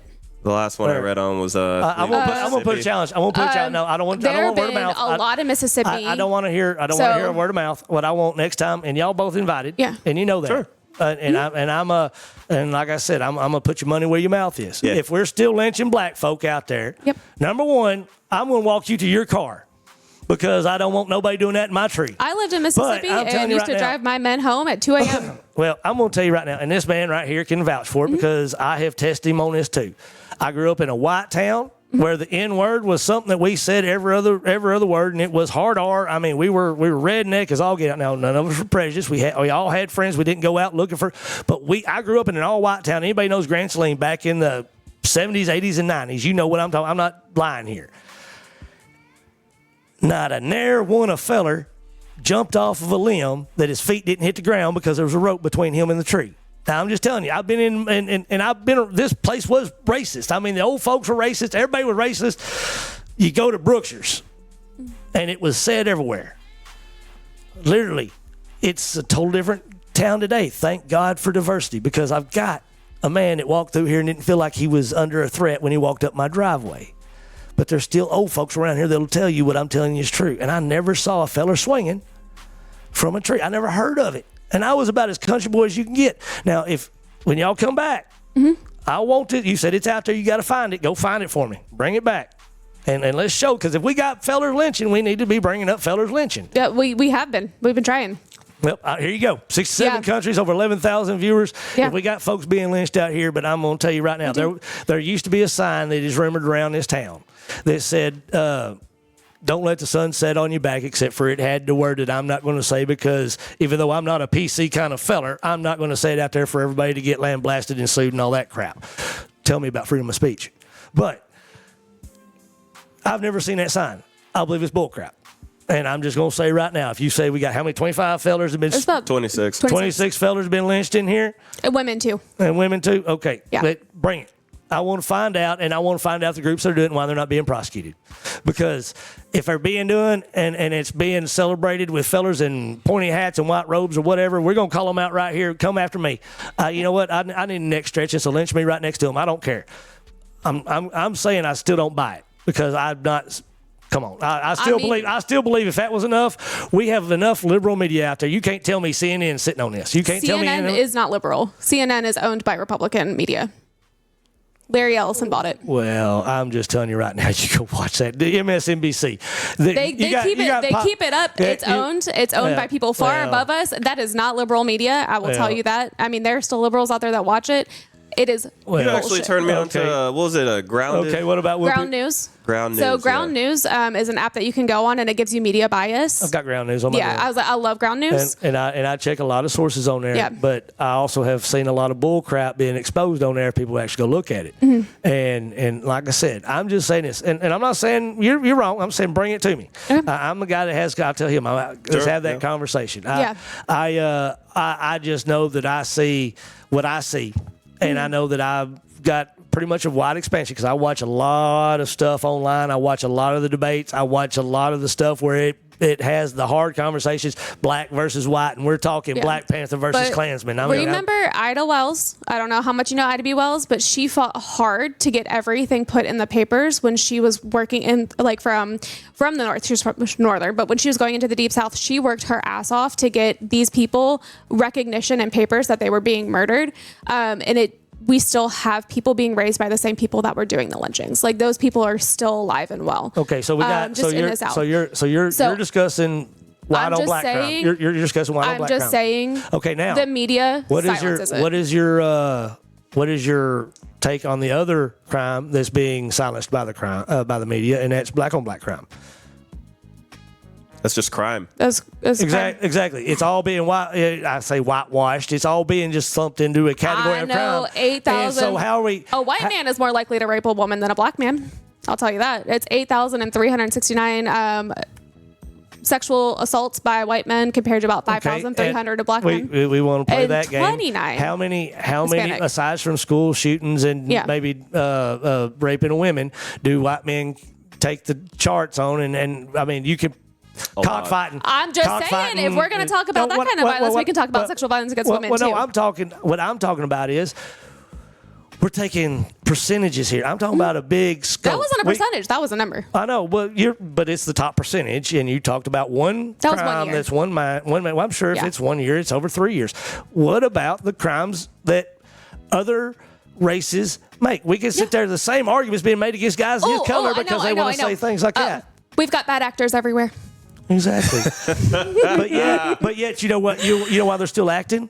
Yeah, because they're getting away with it. No. Because the spotlight's being shown on white folks saying that the black folks are committing this much crime because they top the charts on that one. You sitting there saying white folks top the charts on this one. I'm going to point out the devil's advocate on that one, though, because we talk about crime and we don't talk about the history behind the crime. There's a lot of black people that have been criminalized because when you talk about, like, black people and in terms of crime, very few people ever bring up the nuance that black people also lead in the number of exonerations, meaning that you were charged of a crime that you did not do. Right? Because white men are fighting it all the time. But you hear the rhetoric. Get mad at the boy because they got drunk the night before and saying we're coming from a history where our slave owners used to cannibalize people, and when they were no longer allowed to do that, they started murdering them. You And hear that's the where rhetoric that of keeps like coming from. whether it's black on white crime or black on black crime, but for some reason black people are always at the forefront of people's minds and associated with crime. And that's, when and that's, in reality and that's a we're fault not. of the media. That's a fault of the media, but it's also a fault of natural progression too, because you think about it. We go back to slavery. And then we had the abolitionists come out there. Slavery was abolished. And then we had a whole bunch of people just released out here, and they're having to figure their own way out. Also And being so- targeted. The freedmen colonies, yeah. Well, yeah. And then, of course, they're coming from a place of hate by certain ruling elites and stuff like that. And so the progression, I mean, how does one get started? The community has ever wanted is equality and to be left alone. And And yet, we just can't seem to do that still. and yet, but you can't be left alone in any community if crime is going to be. Let's just go and we look at what is celebrated amongst. And I'm not going to say because I don't know too many young black women, but I see what's celebrated against young black men in their music, in their videos, and the things that get 4.3 million views and that kind of thing. You don't hear the guy that's down there like you that's talking, hey, let's be good fathers, let's be good stewards of our community. I hear that all the time. One of the Guys good ones over- argument I'm about to hear. So if you're not seeing it, But- it's because you're not seeking it out. Because I see it constantly. No, it's there, but I see it no, what I'm talking about is blasted. it's not getting the numbers. Yeah. You look at the numbers on the us. I can come out here and have a good conversation with you guys, and we Well, can change agree the on algorithm everything. then. Tell everybody to start looking for the other stuff, and that's what we're going to be seeing. I tell everybody, I'm about as useless as a fart in a CPR situation. I can't help You got nobody do 67 nothing. countries. Tell them all in those But 67 I am countries to one look for black voice. men being great I fathers. am one voice, but everybody's got to say this. It's not just me. I know. And we can't But it sit there. starts with one. But see, you're coming to that after blasting white folk. No, You know, I didn't blast you're like anybody. I'm going to throw some mud, but then we're going to, hey, we need to do this. My wife does that shot to the back of the head and then takes off running to the bedroom. You know, it's one of those things where we got to quit pointing at everybody and saying, okay, well, this guy does this and this guy does this and this guy does this. And we need to start looking at it as a society, complete society. That's why I say, but we got to look at it as a complete deal. You were brought up, certain situations and But factors that we go also- into that. Yeah. That's down to that finite math we got to get into and see where it is. Be it whatever you want to label it. It's been labeled as lack of fathers in the home. It could be lack of music that are being But why listened were to. there a lack of fathers in the home? Well, there's always a why, but yet there's never a solution in a why. There is. No, there There isn't. is. There isn't. No, Yeah, there it's isn't. mass You know what incarceration. happened? I can sit there and say why all day long and I'd still be drunk today. But you know in this what? I situation, said I we can wanted to actually change. tell you I why. wanted Yeah. to change the situation. We can always say why. Yeah. But then you know where the why leads? How do we get here? How do we get here? Who's to blame? Who's to blame? Actually, Who's to blame? I think this We- one we actually might have be that really one. good for you because there's a lot of declassified documents Tell, from the tell CIA's this idiot, homepage. Corbin, tell this idiot I'm on the air and quit blowing me up. There is a lot of declassified information from those three-letter agencies like the FBI or the CIA, and some of these things have happened either within your lifetime or slightly before your time, where black communities were specifically targeted, whether it is for mass incarceration, whether it's pumping drugs cocaine. into our communities, like the cocaine epidemic. Like these are Okay. very manufactured things, Go and then for it it. leaves the average person to say, "Oh, well, why is this happening for this community? Why is it always these people?" We have been targeted for not just years, not just decades, Centuries. for centuries to be the bad guy, to be the person that to be the butt of the joke or to be the victim. And you know what I've heard here? Sorry. You know what I've heard here? Here, maybe you can hear it. It's a violin. With why, that's all that is. The why is sympathy. The why is not solution. You spent the past 15 minutes here telling me what's wrong. I haven't heard one thing that is viable solution. I've heard why. I've heard people to blame. I've heard it ain't us. I heard it's them. I heard poor pitiful me. I can I haven't absolutely tell heard, you but why. what I haven't heard is, hey, No, tomorrow is a it's new important why day. we have representation, so that way we can speak for those people that have been in those Well, yeah, situations. they've been, But but the they should be solution- your drive. They shouldn't be your message. But the my solution message, to these problems is why we're my here. difference is they should be your drive. Your message should be how we get beyond. I have asked Yeah. how many times now, and I But- mean, y'all can both sit here and count how many times I've asked where the finite problem is. I've heard how we got here. I've heard how white folk compare to those How folks. we got here is part of the solution. But it's the only conversation y'all Knowing want to and have. having the history. I know that's because you keep bringing up really good points, and there are actual answers to those, and a lot of them have to do with history before we move But into my why. questions are to find out where the solution is, not where lifting loan restrictions, where the blame is. Lifting loan restrictions because they still redline. They just made it a different name, and they have moved legislation around so where they're still redlining Black communities, so they're not able to gain generational wealth, and they don't have the same acceptance rates for those loans for housing. They weren't able to accumulate that generational wealth either from since 1900 because of a lot of those reasons. Time out. Did you see the house you walked into today? Yeah, I understand. There ain't no generational wealth here either. Ask that boy how much is in his bank account. Correlation is not necessarily causation. I grew up with a poor family in the South as well. Exactly. So, but I got to point this out. This is the definitive proof that she's got that oppression has been there, and I'm in the same. Matter of fact, I could point out a whole bunch of. Matter of fact, you pay me money because Bert's broke, and Bert needs your money to run your ad right up there. And I'll do it. I mean, generationally, your wealth has done a lot better than my generational wealth has done. If we want to talk about that, the struggle is real for everybody. But that's the common plight of it. Is the if the we're myth talking about the communities, your approach does is it helps one community.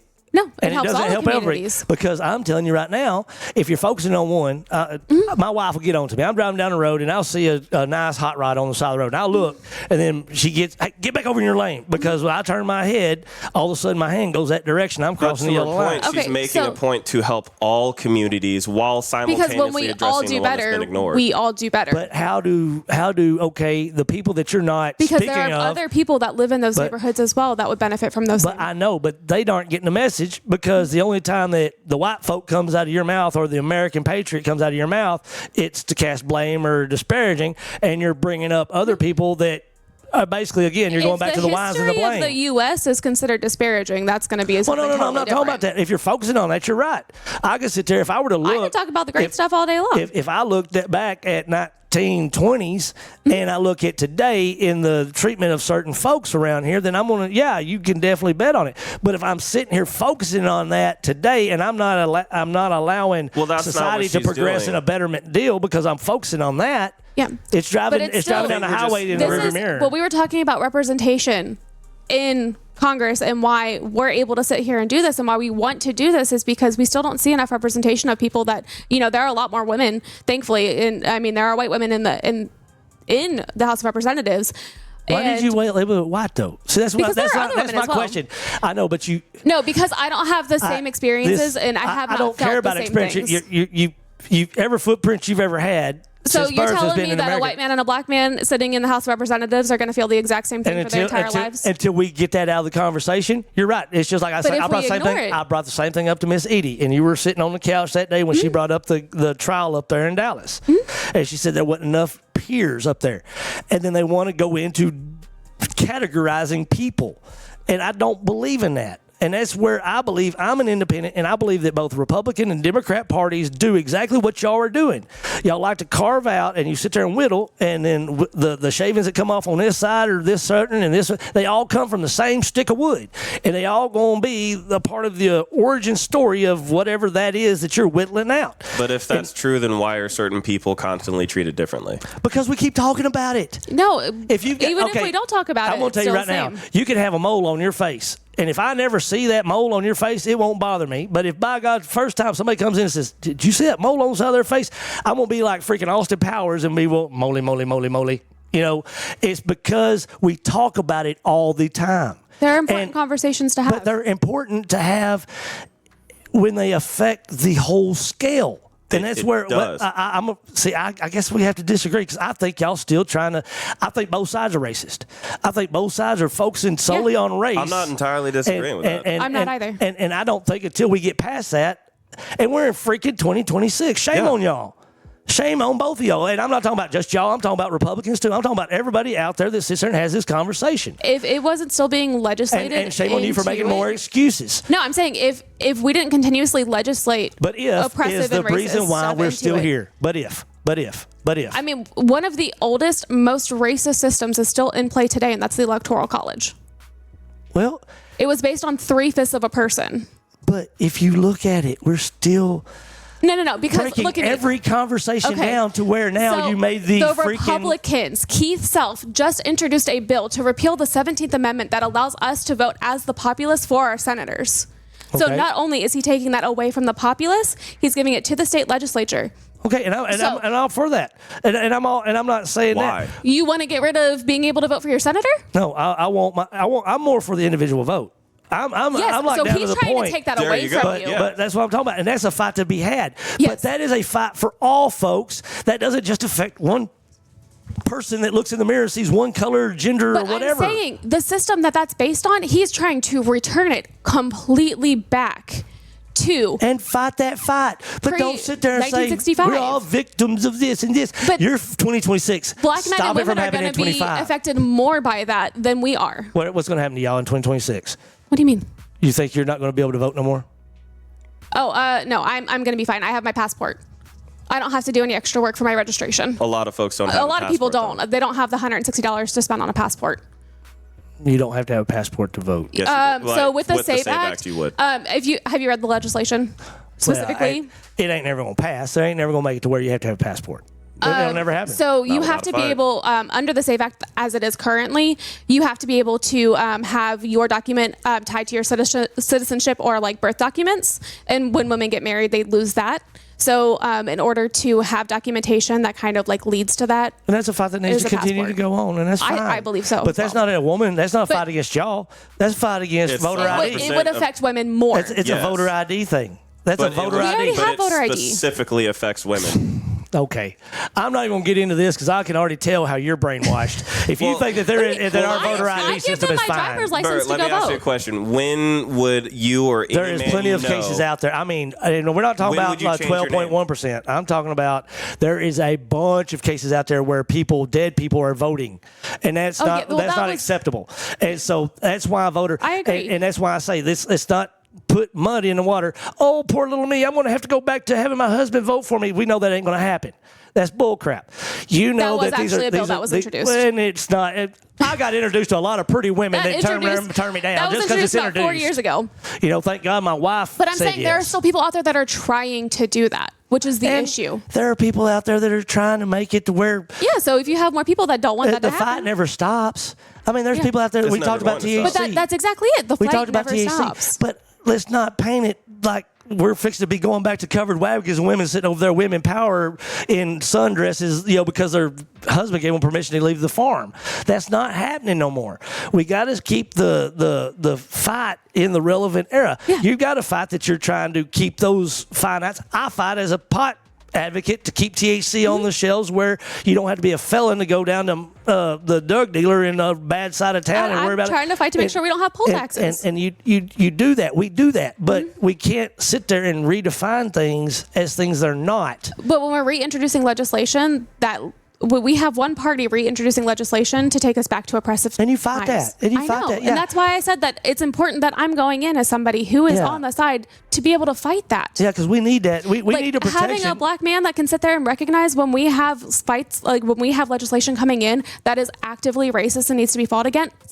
Beautiful thing to have. Target's Same learning thing like that when we lesson have a women. second time, like Yeah. literally this year. I was like, when that's you have a perfect woman that can go example. in and be like, hey, that's really going to affect my ability Okay, to be now able to I'll register bring to up now. vote. I haven't followed the Target thing. Every year somebody finds something offensive about something, and Yeah. like I said, I'm well past that. Matter of fact, if it's offensive to everybody, I'm about ready to put it on my show just so everybody Sure. can get a handle of a little bit of offense. We need to be offended more.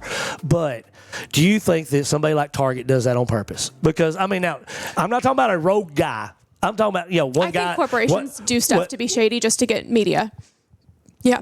Right. And I mean, like they fight against one side, the other side comes flying. I almost say. I would say this. I'm There almost is say, no way that's an no. accident. It may not have been an accident, but I'm saying it could have been a bad actor or somebody. Because Yeah. I'm telling you right now, anybody that had ever bought a Paula Deen plate back in the day and knows that woman is a ghost now can't sit there and tell me that somebody mega millions is going to say, you know what, I'm going to jeopardize everything and just throw this out there unless it's somebody looking to sabotage. That is not something you play around with. That'd be about like the CEO of Target coming out in blackface and talking to the camera. I mean, that would be career kinda close suicide. to it. That was, it was close. It was awfully close. Like I said, I didn't see the full costume and stuff like that, but to me, I'm a guy that's found in logic. You know that. Yeah. And if I would have to find you intent. probably wouldn't see that I would. But I'm not going to create nothing. nothing. That picture to any black person you ever met, they would be I'm like,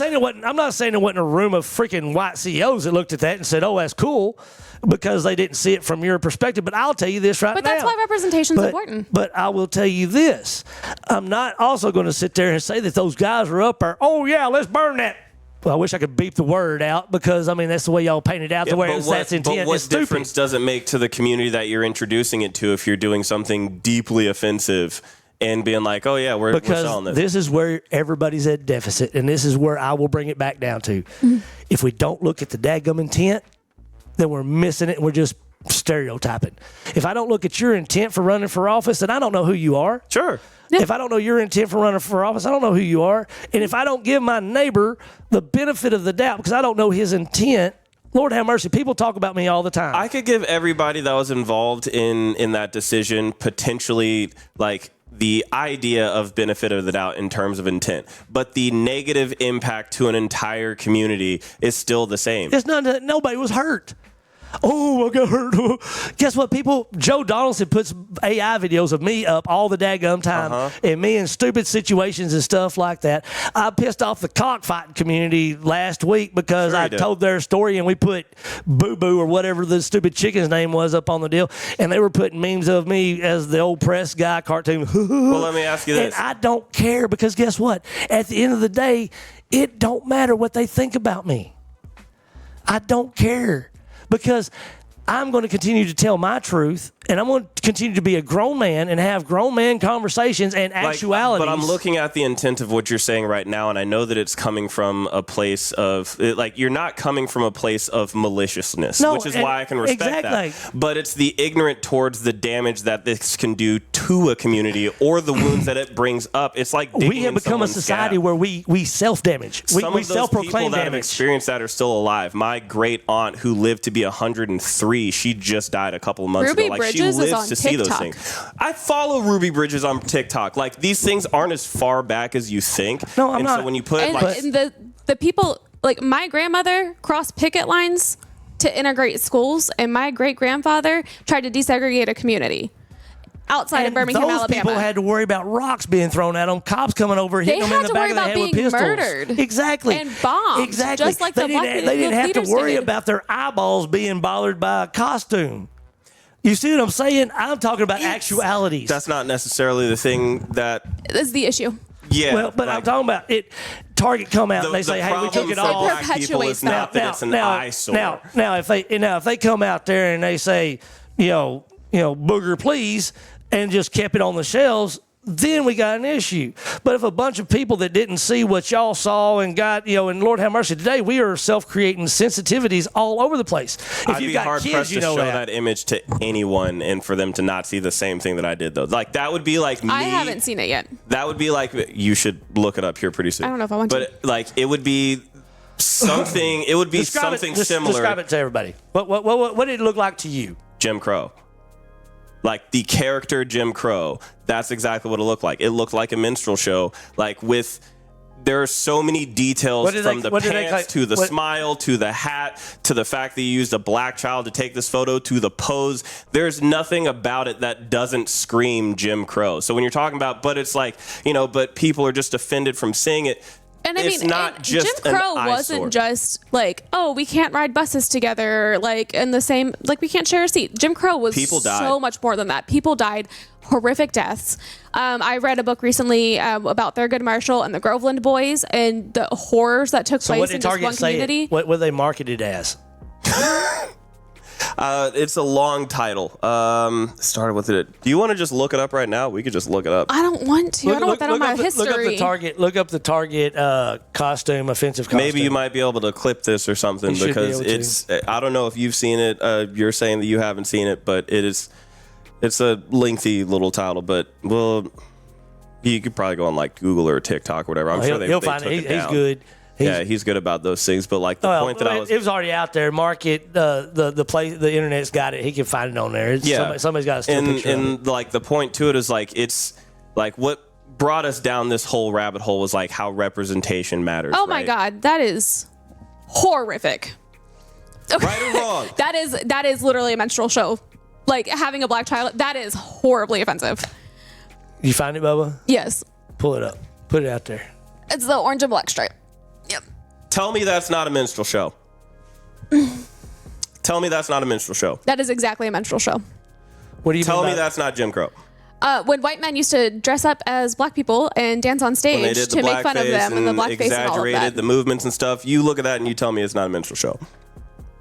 See, I guess I'm ignorant at it. You know, I see orange and black, which are colors of Halloween, and I mean that is completely representative of an entire era that killed many people. Now, I will say this: how many people out there actually knew that until it hit the political hot stage? And most people. Us. Who told you about it? History. I didn't have to learn about this stuff through school. I mean, I learned about it at home. You saw that organically. You didn't see it on articles. Yeah, you didn't read an article on it and say, you know, it says Target did offensive thing. That is almost that is a menstrual. Pull that up. Tell me that's not similar. And I mean the costumes changed. They varied from place to place. So like you would see like red and white stripes and all of that stuff. Tell me you don't see a similarity.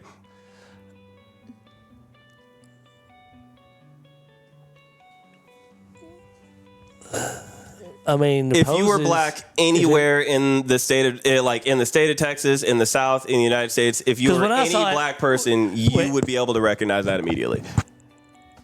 Well, okay, give me a better, because there's got to be a better picture. You said to the smile. That smile don't look nothing like nothing but You don't. Well, I mean, no, that's Jim Crow specific. Minstrel shows you would be able to recognize. I promise you, if you saw any ad for a minstrel show, you'd be able to recognize it. Look up minstrel show. Where's the headquarters for Target? I don't know. I haven't shopped at Target. I haven't either in ages. And like I said, and this is why I like conversational stuff, because we'll look at it. I mean, if Target straight up put racist crap out there, you know, but what I'm not going to say is that Target went out there and went full clan on you guys and said, you know, that's where I don't buy that bull crap. Yeah, but I'm not going to be the type of person. If they did this kind of crap, you know, and they're like, hey, this will be funny. Now, don't get me wrong. I'm still of the fact I think we need to laugh more than we need to bitch more. Yeah, but you know, that's one of them. Bring it up. Let's see. Now he's frowning. Yeah, but it's the exaggerated look, and also he's in blackface. So. Well, that wasn't bad back in the day. Blackface was the costume itself had that exaggerated smile. But that was very white on a. Give me something that looks more like the actual. I'm talking about with color patterns. So when you put the two of them up, where the first two examples, I saw him doing this, and I saw him do. You know, okay, maybe, but I mean, Lord have mercy, every woman out there does this. Like the shows were moving shows; they weren't just like pictures. Well, no, but there's got to be something out there. So to your earlier point, okay, let's just put it this way: from what you've shown me, and look at the cartoon or the costume, I'm not going to immediately go, ooh, now me, I'm going to look at. That's a stupid looking costume because it looks like you got a stocking over your face. Sure. But, I mean, I'm not going to see. Well, that's just because you wouldn't be able to recognize it. Why would you? But, I mean, nothing that you've shown me that looks like I thought maybe the color pattern or even blackface. I mean, you know, if somebody comes in black, it's pretty easy to see. The costumes changed from show to show. It's not like it was the same costume every show. It was the idea behind the costume. But the costumes look similar. It was the exaggerated because what I heard was like more of a clown type deal. And I mean, that is similar to what they did. I mean, well, clown's been done every way. I mean, are you going to go say that every freaking birthday party is racist because they have a clown at the birthday party? No, I mean, I'm sure if you go back and look at the clowns, Lord have mercy. If you look at everything in this freaking nation, again, we go back to it was commonplace. Everything was. I mean, a slave was about as common as going down through Mineola and getting a day worker that's come across the border that doesn't have. You know, that's what I'm talking about. A lot of things when the entire community wasn't able to vote until 1965. Minneapolis, which again is not a very southern state. Yeah. No, I was just curious. That's what I'm saying. That's what I'm talking about. I mean, Minneapolis is a very progressive state, or like city. But I'm like this. Okay. If they did, they did. If there's reason to be mad about that, let's be mad about that. But I'm also about this. We spend so much time getting so dadgum offended by everything that we can't even. One of my favorite things, and I told you this one time, one of the things that I love about the internet, and I don't like much about the internet, but you have white and black boys out there, and some of the funniest freaking videos out there of these guys breaking race barriers and being best buddies and cutting jokes at each other, not getting mad, and it's just, and to me, that's one of the best things out there, that is breaking these barriers where we can laugh at each other. I think we all love that. You know, I like the exactly, unity. because that's what I was about to say, and these things have billions of views. I personally believe where the race problem is, and I guess if there's anything that comes out of this day's show, and we can and we can say Bert solved something, and I don't know, babies may still continue to die and all that stuff. Unfortunately, my personal view on that is, you know, this side of heaven, I mean, this side of the womb is punishment, and so literally, if a child is taken before they have to realize punishment, I mean, I'm almost, you know, I can feel good about that. I've already given you my take on that on a previous episode. And I have to. And I've gone out there, and I know that half the Baptists in my family probably disown me for what leeways I did give. But we have to get beyond this stupid race crap. We need to start realizing who bad humans are and recognizing bad humans no matter what. But no buts. No, See, no, that's where I won't have to stop. It's not about the humans. It is not about the humans. Taking accountability for the actions that our government has taken is a huge step in relieving the burden off of an entire community that has been literally cannibalized, used as furniture, sold in stores, used as alligator bait. And we know your focus. We know your focus. No, it's not that it's the focus. It is. Because you butted me, and I don't like butts. Well, it's in the same aspect. You're missing out. It's in the same aspect of we. Caught it. I didn't hear you. What'd you say? I said you're missing out. I'm a white boy. It's just that my baby ain't got back. We don't want to talk about. Like, we don't want to sit here and talk about the horrific things every single time, but we need to take accountability for the stuff that our government, like, we still have laws in place that are the laws that allowed that to happen, and that's what we need to go forward and take away and fight against. And that's why it's important to talk about race and to talk about the issues, so that way we know and we can identify and we can remove those barriers. I'm just going to say this, and you can ask him. I'm blunt. I am. Mm-hmm. I don't believe that's effective.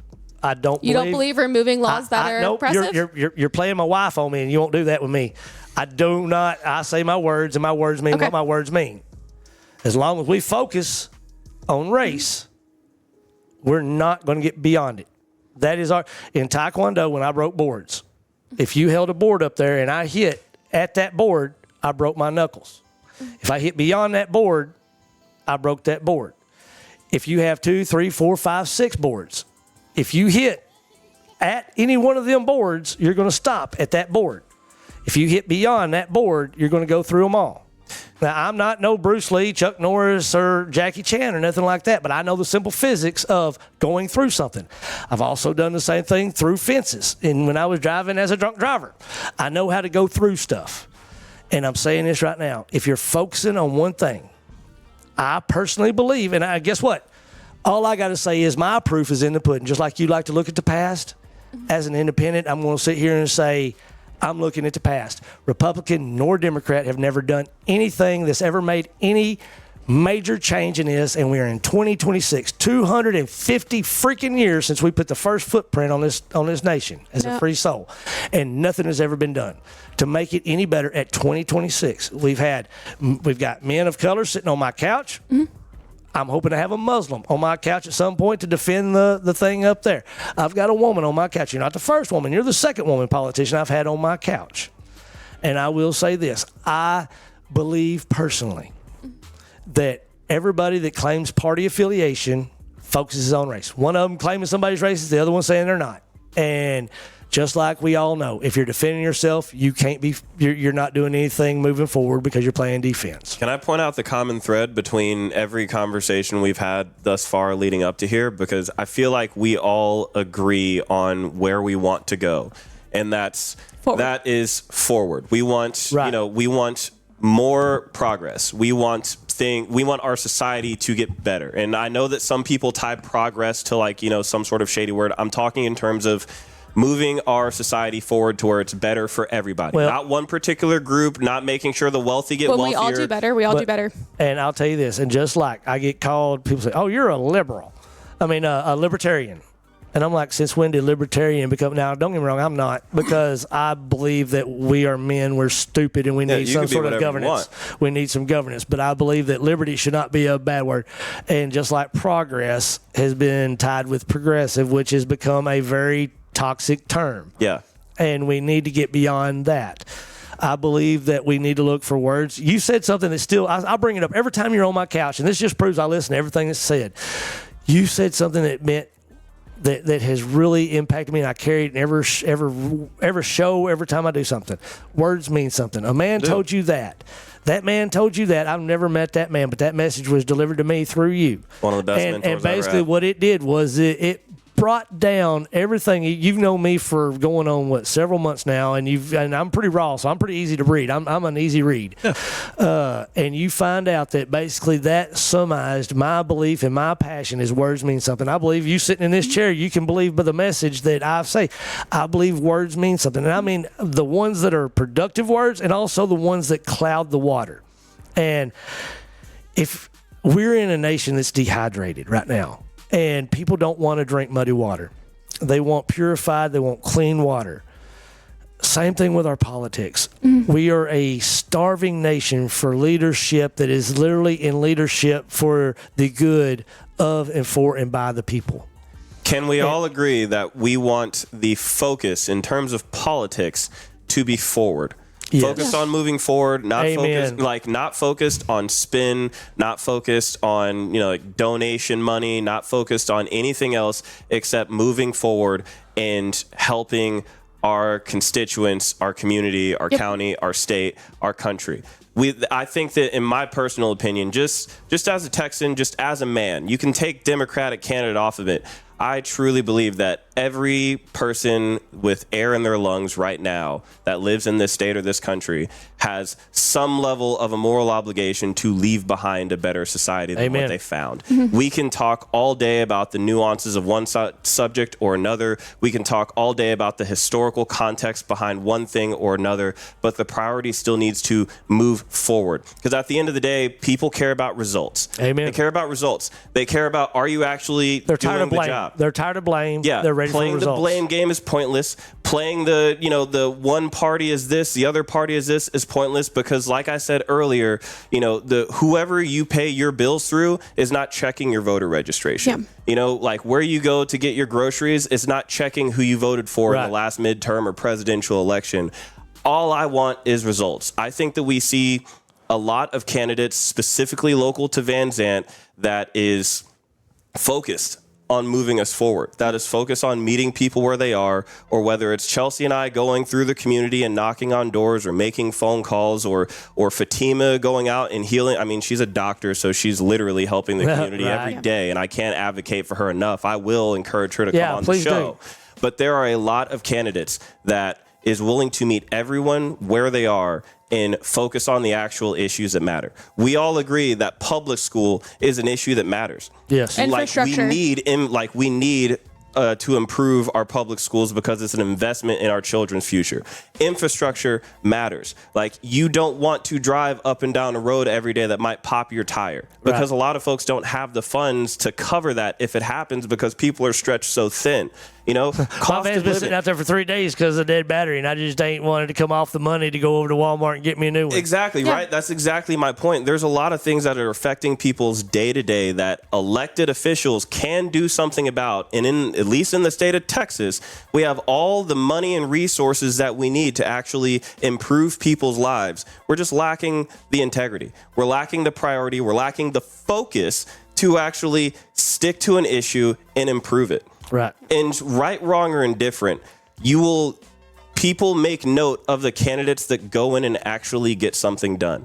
the elected officials that go in and do something that helps their lives. There's a reason why the last time we were on, I was on this show with you, like, you brought up New York City, Zoran Mamdani, and he's just a mayor, and we talked at length about some of the things that he's done for his community. Right, wrong, or indifferent, whether people voted for him or not, whether people like his background or his religious preference or whatever it is, you can't argue that the man's not getting stuff done. Right? That's what we want to see with our candidates. Like, that's what we want to see with our elected officials. And I, for one, as a voter, am looking very critically at everyone who is on the ballot. What are you about? Or if you're an incumbent, what have you done thus far? And do we need to change? Because I'm tired of the complaining. I'm tired of the endless circles of nuanced conversation around a subject with ever actually getting to the solution, right? You. Like, I just want to move forward. That's why I'm on the ballot to begin with. I just got pissed off enough and I got tired of people talking about it. And it's like, well, if they're not going to do anything about it, I'm going to do something about it. Let's stop talking and start getting to work, because people need help. People need healthcare. People need better schools. Teachers need to get paid. People need a chance to at least reach, like, have the American dream well within reach. Like, there are young families that are struggling paycheck to paycheck just to afford childcare or groceries, right? The last time when we were talking with Ryan, right? Y'all were talking about how Ryan was talking about how good the old days was, and like how much farther your dollar could stretch and all these other sorts of things that you can do. And Corbin even pulled up the video of all the things that somebody could have bought with $3,000 way back in the day. The average homeowner is 40 for the first time. The average first-time homeowner is now 40 years old. Oh, yeah. And I don't care about the partisan politics that got us here, though. We're like, that's a problem. I just want to help it. Yeah, and your average car nowadays costs $60,000 to $70,000, and that's low end. I mean, it is. And I buy used crap, and my aunt passed away, and I got the van. Thank you, Aunt Carolyn. Hope you're having fun up there. But it's definitely gotten to where it is harder and harder to manage savings and stuff like that. So it is, kitchen table topics that people are really concerned about. And as you know, I've had you here because you're willing to come on and talk. I don't have a patience for anybody elected or seeking election that won't come in and speak to the people themselves and look almost down their nose at them, because to me that sort of elitist attitude is what has gotten us into this place. Because a lot of them guys up there on Capitol Hill, to drop out $400 for something is nothing. That's like they'll drop a $400 tip. For me, $400 that sets me back. That's a couple bills. That sets me back. I'm delinquent in my next two water bills because I've got $400 out of my pocket. Yeah. We've talked about the scam of the medical industry, and I'm not going to back off on that one. That's the biggest scam in the world. Yes. And until our government, who sits up there and backs that stuff and subsidizes that stuff and mandates that stuff, until they step up and go up against that, I'm not even going to believe they care about the human people, because that health is what keeps people alive. It keeps them healthy out there working, making money and stuff like that. I wish I had more time to talk about Ryan about it on the last time, because it was like, well, I don't want free health care. And I'm like, it would come from your taxes. You would pay for it. And again, that's a message that I believe included Waters has been politicized, because you hear things like universal health care, and people that have raised up in certain circles like, oh my gosh, we're talking communism, they're coming from a dog. And then you got other people complain about paying for the police officers or the firefighters. Can I tell you my favorite social service that I've had? Yeah. It's amazing. In Terrell, you pay $1 a month per household. It's $12 a year for ambulance rides. You do not pay another dime in ambulance rides. And something like that would be incredible for most of these communities. And there's ways of doing stuff out there where we can have a healthcare system that doesn't, basically screw one party while they're still screwing this party. They're just screwing them a lot less. So like I said, there's a whole lot of conversation to be had there. And believe it or not, Corbett, have we really been going on almost 3 hours? We have gone almost 3. This is the longest show we've had. But the good thing about it is these conversations in this long format, I believe, has to be had. Now, are you going to sway a lot of people? No, you didn't even sway me on some of the stuff. But that's okay. The message was out there, and that kind of conversation needs to be had. Yeah. And I want y'all, which you've already said, but also to your new viewer followers that come out here, just understand, when we got in here, we talked. I don't come off easy on people. We have hard conversations. We ask hard questions. I'm trying to ask the questions of what I get told after it's over. Well, you should ask them this. You should ask them that. This isn't for my. All right, well, make a list. I'll come back. And if you want to, send us emails. If you got look at the camera, tell people wherever is that her camera right over there? That one right there. Okay, look at that camera, tell people where they can email those questions to, and tell them to put VZTV in the subject line and come back here and address them on this show. Like I told you, I'm not going to call bull crap on any claim. I ask for proof. Bring me the proof of what we've said, and you've said that you'll bring some. Keenen's going to be coming back. We still got 2 months, guys. We still got a long time. All right, we'll print out. Keenen and I'll work together. We'll get a whole document. Now, we'll get a binder for you. Of course, we did this the last time, our last 2 or 3 times, and it ain't worked yet, but we're going to continue to do this. I want you to challenge Mr. Hall to come Not on. a problem. Bob, look at me, Bob. I know Corey, wait. Do we have some build-up music? Hit us with some build-up music. There we go, some build-up. Now, hey, wait, do you think we put a voice filter on him? Maybe Bob will be less intimidated? I need him to feel as comfortable as possible. I understand that to some people I need to show up more palatable, maybe for the older community. Bob. Your solution to your biggest problem is very simple. Come onto this couch on VZTV, a production you've already been on before, and prove to me that you're the better candidate. If you can do that, hand to God, I will drop out. It is easy as that. You said that every time you come on here, you said exactly. If you can come onto this couch on VZTV and convince me that you're the better candidate, I will drop out. I'll make it easy for you. Otherwise, I'm coming for your job. I'm not going to make it any more simple than that. If you want me to not run, talk to me. Have a conversation. Don't dodge me. Don't duck me. Don't try to avoid me in a room or avoid my name in conversations. Come and have a conversation with me, because I'm allowing you the opportunity to come here, convince me that you're the better candidate if you can, and then the seat's yours.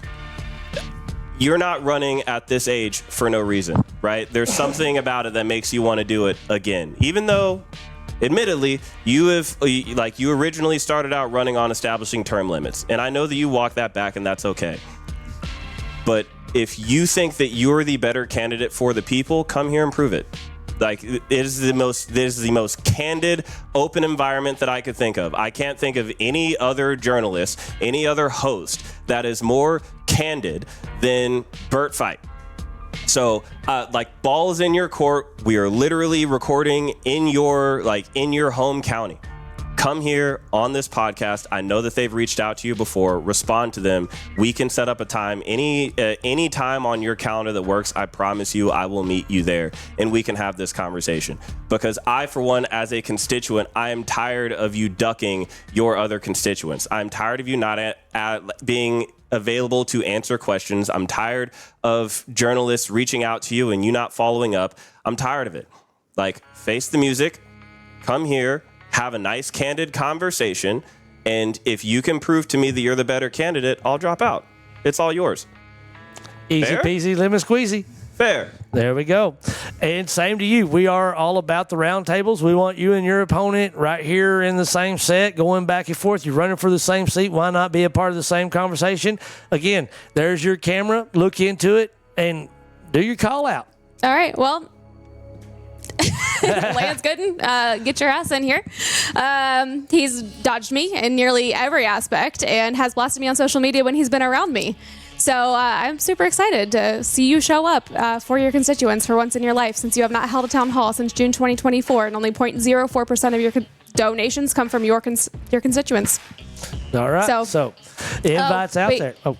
Campaign at ChelseyHockett4Congress.com is where you can email your questions to.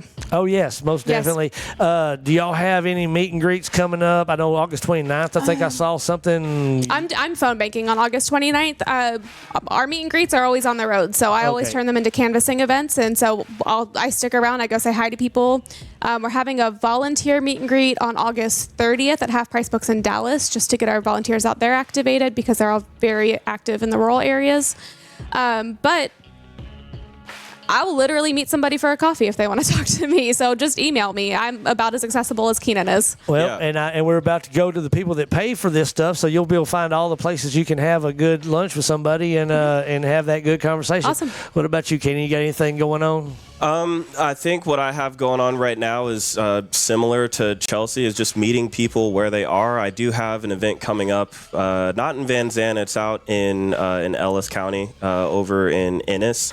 That's going to be like more of a smaller venue thing, but more things are coming. The same way that I put out an event in Canton, or the same way that I invited, you and other folks in the county to come and ask their questions. I invite anybody. If I'm very easy to get a hold of. Google that name on the screen. You can go to colbertfortexas.com. You can go to Colbert for Texas on Instagram or Facebook or TikTok. You can DM me. I will respond. You can comment. If I see it, I will respond.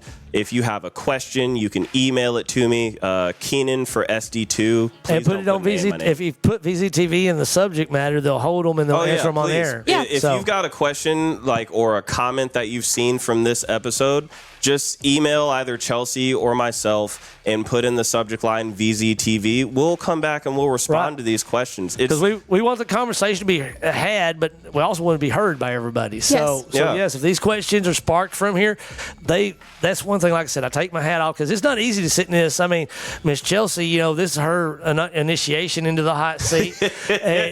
But like you said, I don't come at anything with malicious. I come at it because, number one, we have to get beyond the talking points. Yeah. And if we're stuck on talking points, then we're never going to get beyond them.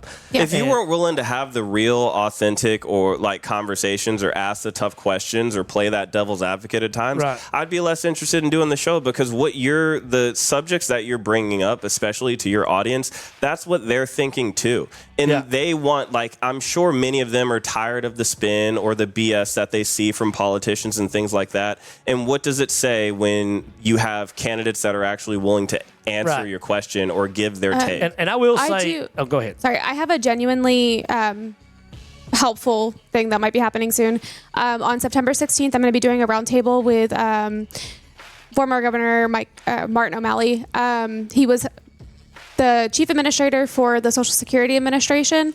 So I'm going to be doing a roundtable with him and a couple of other Democratic candidates for Dallas. And we're going to be talking Social Security and how we can protect it, move forward with that, which I know is a big deal to a lot of people in rural Texas.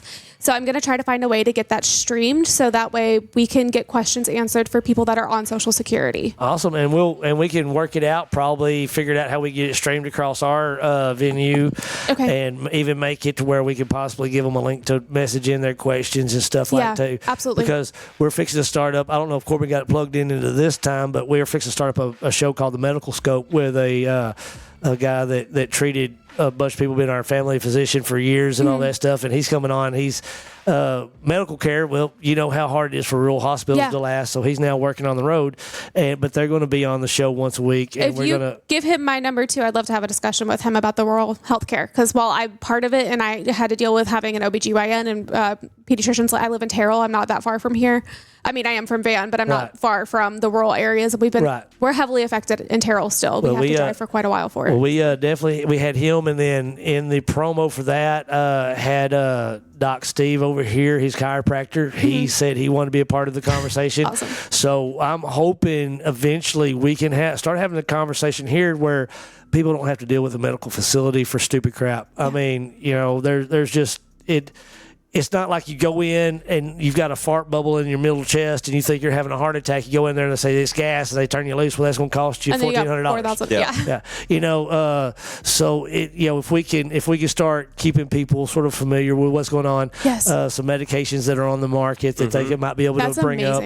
And so we're going to be having that launch as soon as. Matter of fact, they were ordering their tripods and their mics and stuff like that. Very cool. They contacted us the other day, and so I think it would be really cool. Especially as we get closer to the election season, maybe bring them in, and they could talk about health care, around that. When can we set that up? Can you get that on my calendar now? Right. That sounds so good. That would be awesome, yeah. But yeah, so we've got a lot of good things in the works. Me and the librarian, hi, Miss Brandy, we're going to start reading dark tomes from the past. We're going to be pulling out the Draculas, the Shakespeares, the Hamlets, and all that. That's awesome. And bringing back some of these that Hollywood maybe have messed up people's perception of, and proving to people that, old literature could be interesting and dark. And, so we're going to have some fun with that. We may even do it in costume. So that's going to be fun. So that's a bunch of things that are in the works right now. I guess I've held up y'all's time. I know y'all got a lot of doors to knock, babies to kiss, and hands to shake. Was there anything that we didn't discuss that either one of y'all wanted to mention before we? The only thing that I'd like to mention is the same thing I mention all the time. Like, hey, if you're here and you're watching this and you live within District 2 or Van Zandt County or any of the neighboring counties, I'm going to be on your ballot. All I ask, vote wisely, vote all the way down your ballot, and ask people that you know to do the exact same thing. The thing that I most want to see, no matter what, is record voter turnout. Yeah. I want people to go out and exercise the right that wasn't always given to, people of certain communities, whether it's women or minorities or whatever it is. I want to see people, exercise their right to vote and take ownership of our democratic process. I want people to remember who's really in charge. Right. Now, we don't get do-overs. Like, if you feel like you got an election wrong or something like that, it's not like you can hop back on the calendar and go do it again, right? It's only going to come around the one time. So early voting starts October 19th and goes all the way till October 30th. Election day is November 3rd. You can go to vote.org to check to see if you are registered to vote. But please, my only ask, vote wisely, meaning you know who you're voting for and what they support. And if why? you don't know, you can reach out to them, because if I'm one of your candidates, I'm very easy to get a hold of. You can ask me whatever you want and I'll answer it. Vote all the way down the ballot, because if it wasn't on there, or if it wasn't important, it wouldn't be on there. I promise you that. And encourage everyone you know to do the exact same thing. That's my message. Awesome. What about you, Miss Chelsey? Everything he said. I know he says it all the time, and I should have it memorized by now. It's pretty great. But get out, vote down ballot. We have everybody up to the Criminal Court of Appeals. So we have a massive amount of ballots on this year. I know City of Terrell has 2-page ballot this year with a bunch of propositions as well. So that directly affects your community and how it's run. Don't waste a vote when they're trying to take it away. Amen. Well, I thank both of you for being on the show and enduring the headaches that I can present. I hope that y'all will come back on the show and be a part of this conversation. And if you do get elected, I want you back on. This isn't just campaigning. I'll still come back. That's what I have issue with. Is I have people they campaign, they get elected, and then all of a sudden it's crickets, and I don't like that. Biggest campaign I would like to be held accountable to my people from day one. I feel accountable to them now, even though I don't actually represent them. I just want everybody to have a better life. We may not agree on, 1 out of 12 points, but I just want to work for the people and make sure that they have a better life. Maybe that's what we can all agree on from moving forward, is just moving forward. I may not want to eat at the table with you, but I still want you to eat. Well, I'll say this. I believe you're underselling yourself. I believe that you being out here on the ballot and getting your message across, and the passionate. I mean, you've got the passion in the fight, and I admire the fight in the dog. So you getting the messages out there, having the conversations, you may not become victorious on the ballot, but you've got people talking, and that you may never run again, but it may play in favor of the next person that comes out fighting for your cause. Yeah. Progress doesn't always come in the first swipe, but it comes down the road if we fight the battle. One door that we knock gets us more progress into the direction that we want to go as a country, then that one knock was worth it. Amen, 100%. Even if it took us all day, because what we're not going to do, or what I hope we don't do moving forward, is nothing and then complain. Yep. You do nothing when it actually comes time to vote and put these people in positions of power to do their thing, and then you complain about them not helping you. Well, if you are tired of hearing the complaints in the break room, in the comment section, in your group chat, at your family's house, at your mom's house, at your neighbor's house, in the street, at the club, wherever it is that you go, if you're tired of hearing the complaining, go vote. Because that's that polling place, that ballot box, that's where you need to voice your complaints. Nowhere else. I just told you when you can do it, October 19th through the 30th, or November 3rd if you want to wait in line. Unless you're Keenen's constituent, then he does want to hear it. Yeah, like, but I'll hear it after. And my biggest campaign promise, like I said before, and like I'll continue to say, is this isn't the last time you're going to see me. Amen. Like, I'm going to remain engaged after election, which means when I win, because I'm confident that I'm going to win. I could be wrong, but I'm not going to doubt myself. When I win, I will come back to the show and we will have those more nuanced conversations. And then you'll be having a conversation with an elected official and not a candidate, because your current elected official dodges you. Right. You see what I'm saying? He really does. You see that problem? Right, wrong, or indifferent. I'm not saying anything bad about you, about him, but he dodges you. I'm going to say that he has made it very clear, not only to myself, but people that are in his circle, that he has no desire to come on my show. And I tell everybody like this: if you're not even showing up for the fight, don't expect for me to cheer you on. I mean, I can't. And you can play this whenever I come back, too. And of course, you know, Bob knows me, and Bob knows that I have no respect for someone that won't come and have the conversation. And you can't expect me to fight your fight if you're not going to willing to come over here and put up a little bit of Bert fight. I mean, it's just one of those things that I Fight's like. Literally in your name. It's literally in my name. I mean, but we've gotten to the point where, like, again, we get down to start the point of having these hard conversations, and we start to shy away from the points of contention that we need to discuss, because that's where the solution sits. And of course, it's not going to happen overnight. That's where progress comes into the equation.